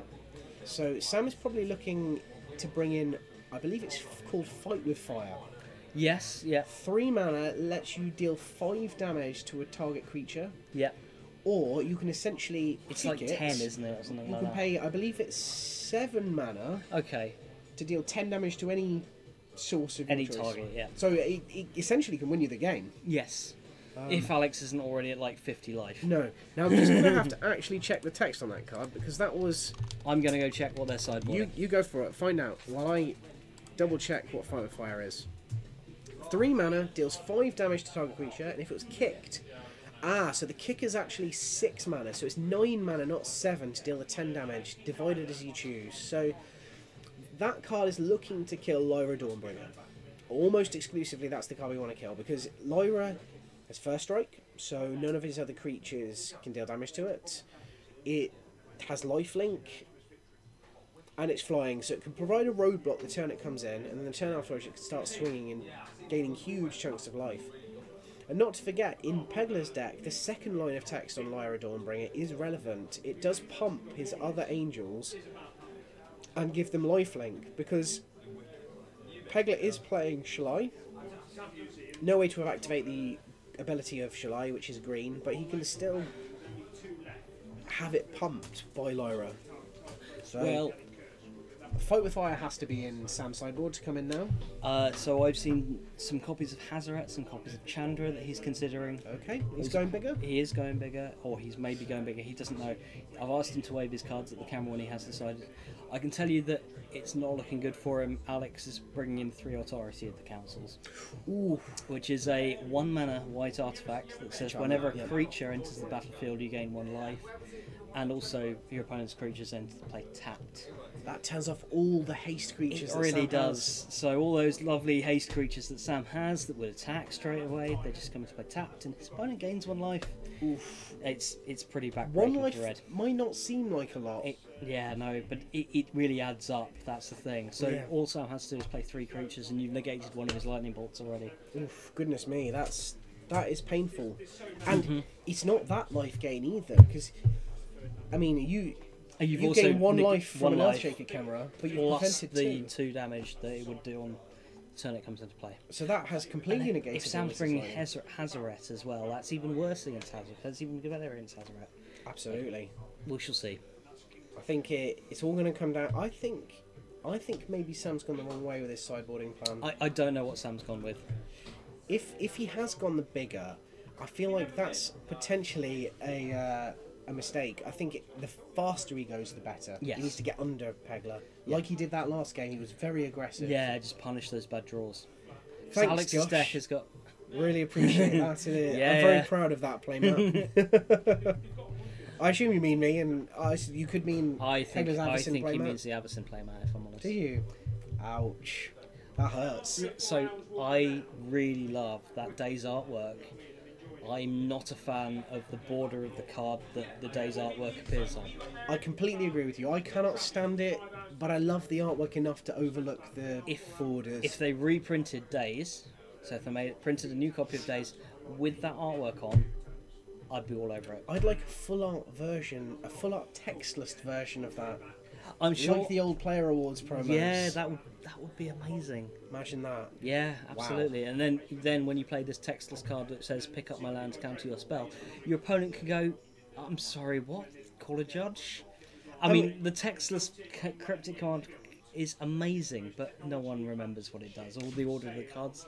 I remember all 4 modes, but I don't remember the order, which is relevant sometimes. It is relevant, yes. Days looks amazing. Yes, Days does look amazing. The border, absolutely. I agree. Awful. We both completely agree with you, Josh. I love the invention cards. I love the idea of it. I just sometimes the borders on the cards sort of don't add too much. Like the inventions were nice. Yeah. The expeditions were gorgeous. The invocations, was it? It was. They were very thematic for the set they were in. But that's exactly what caused the end to that Masterpiece series. Is the we're seeing the negative something reaction, similar, aren't we? Well, It's this battle stuff, isn't it? anyway, we've kicked off with another Gitu Lava Marana.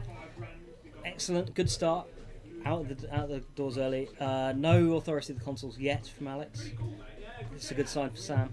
I wonder what we're going to... Sam's curving out quite nicely so far. Yep, so Kenra getting there for Damage. 3. Oh, Reset that life total. absolutely. So now he takes the 3. now it takes 3. Excellent. Cool. We'll What get have in we there. got?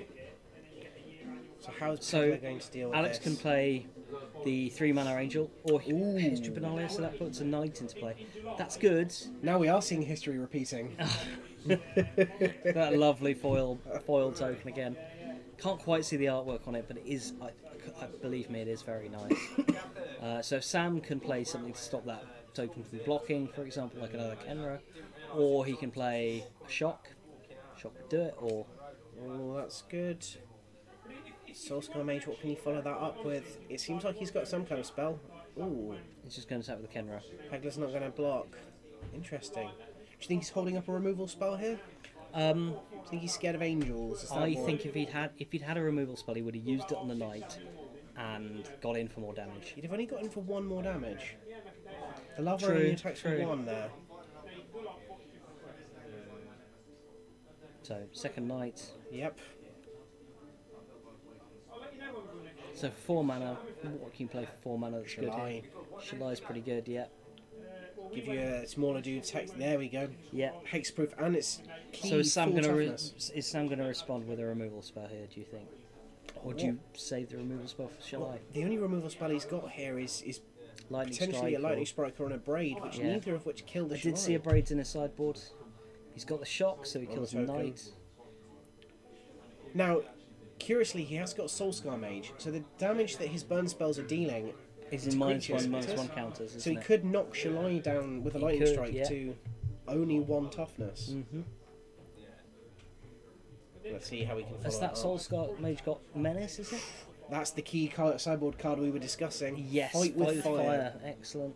And that pumps the Gitu Lava on and now to a 2/2. Yep.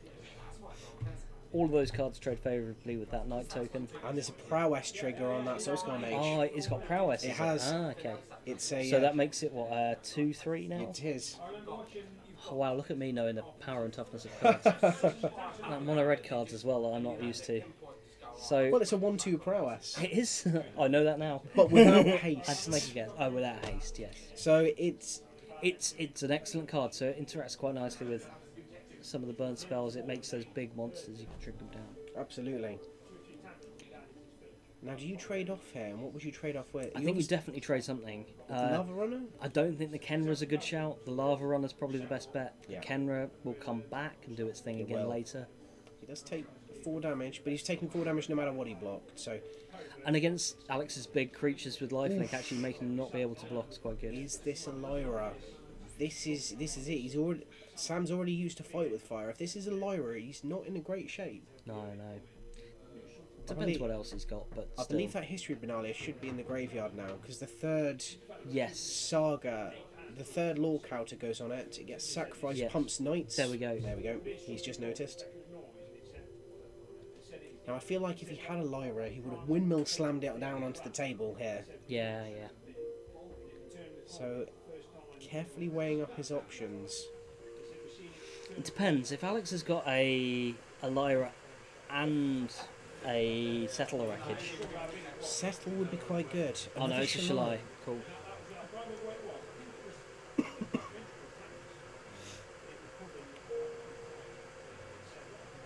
Now, what Sam really wants here is land Hazaret, but I think that's what he always wants. I know when I'm playing red, that's what I often want to see. Either that or a fight with fire again. A Chandra here would be quite good. Chandra would be very good. Prowess trigger, kill the Shalai. Yeah, absolutely. Doesn't look like he's got the 4th land though, is my guess. Which is very awkward with Hazaret, because the longer you go without hitting those land drops, the more the cards build up in your hand. Which is why the Bowmat Career version is quite good as well. I like this attack. This attack means that he could very well have something like a shock, which would shrink down that Shalai. Yep. And then it trades quite profitably. It does. So, do you take the block here? I don't think you can not.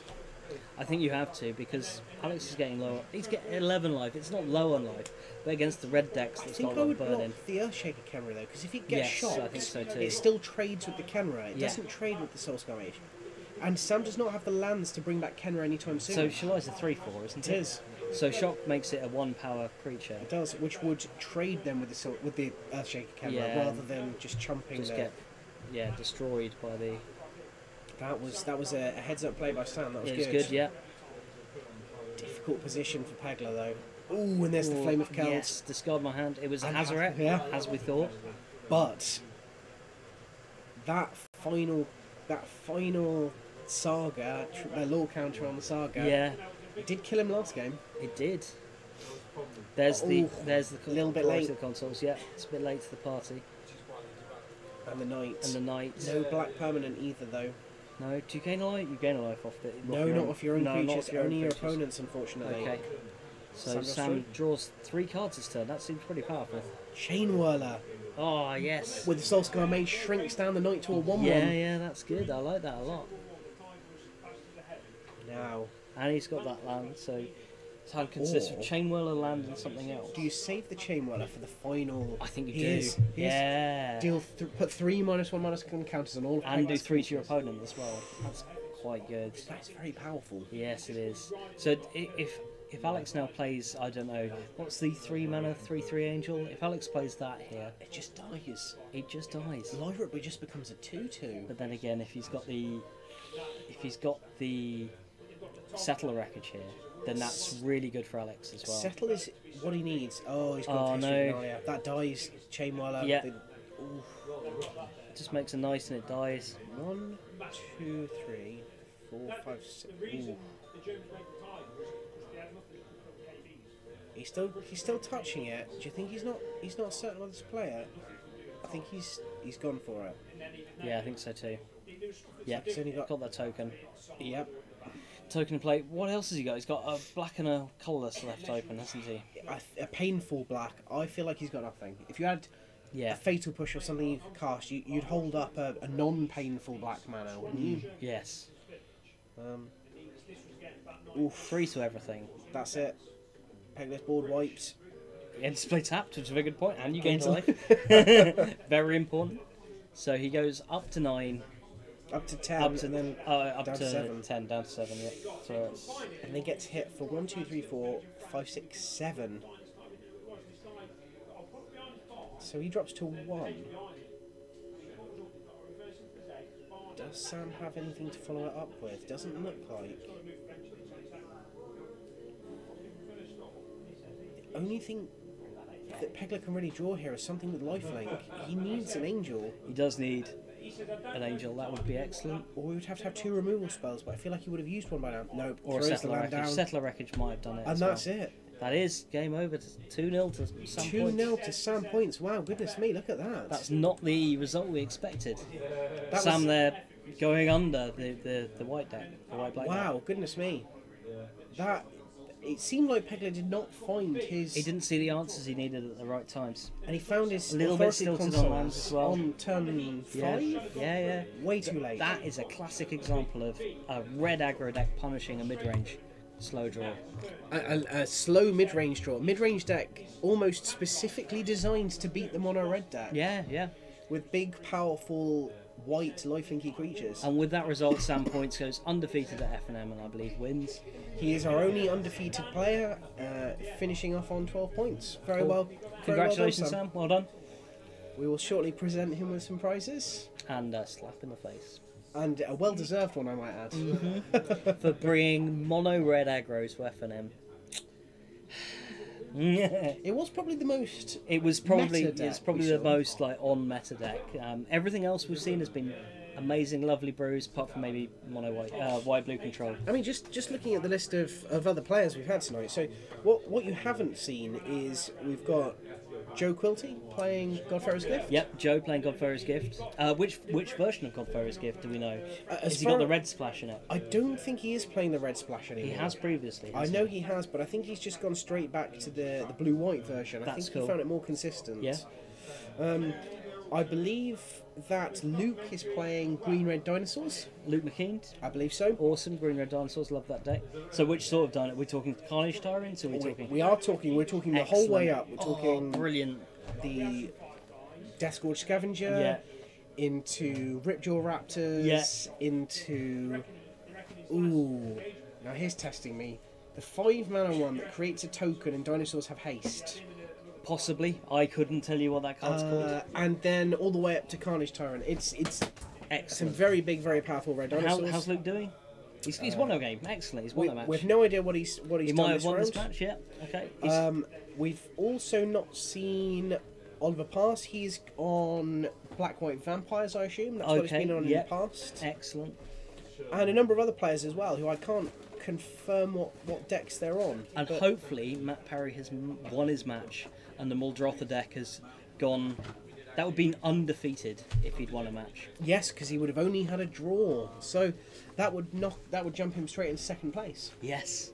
So we'll have to... now we know why he's playing that Relic of Erazka as well, so he can sack it, gain a life, draw a card, bring it back. Sack it, gain a life, draw a card. Yeah. You can just keep going on and on and on. Sorry, I'm so happy about that. Commentating standard tonight has been absolutely amazing. Thank you for Weekend Warlords for letting us do it. But the highlight for me tonight has been the Muldrotha Control Reanimator deck. That's so much fun. And Josh, we would have loved to have Joe on camera. It would have been sweet to see Godfather's Gift in action. Yeah, it would have been Unfortunately, we amazing. just didn't have quite enough rounds to get everyone on. And next time, I think it would be quite good to see Joe. Yeah, we'll get Joe on camera, definitely. Bringing some stuff back from the graveyard. That might be fantastic. So yeah. We'll try and get Joe on next time. Cool. Awesome. Well, thank you very much, everyone. This has been Nick and George commentating for Weekend Warlords on their FNM. Fantastic. And we will post in the chat of this video, the final standings so that everyone can see where the decks that we saw tonight finished up. But thanks very much, everyone. Awesome. Thank you very much indeed. And have a good night. Yes.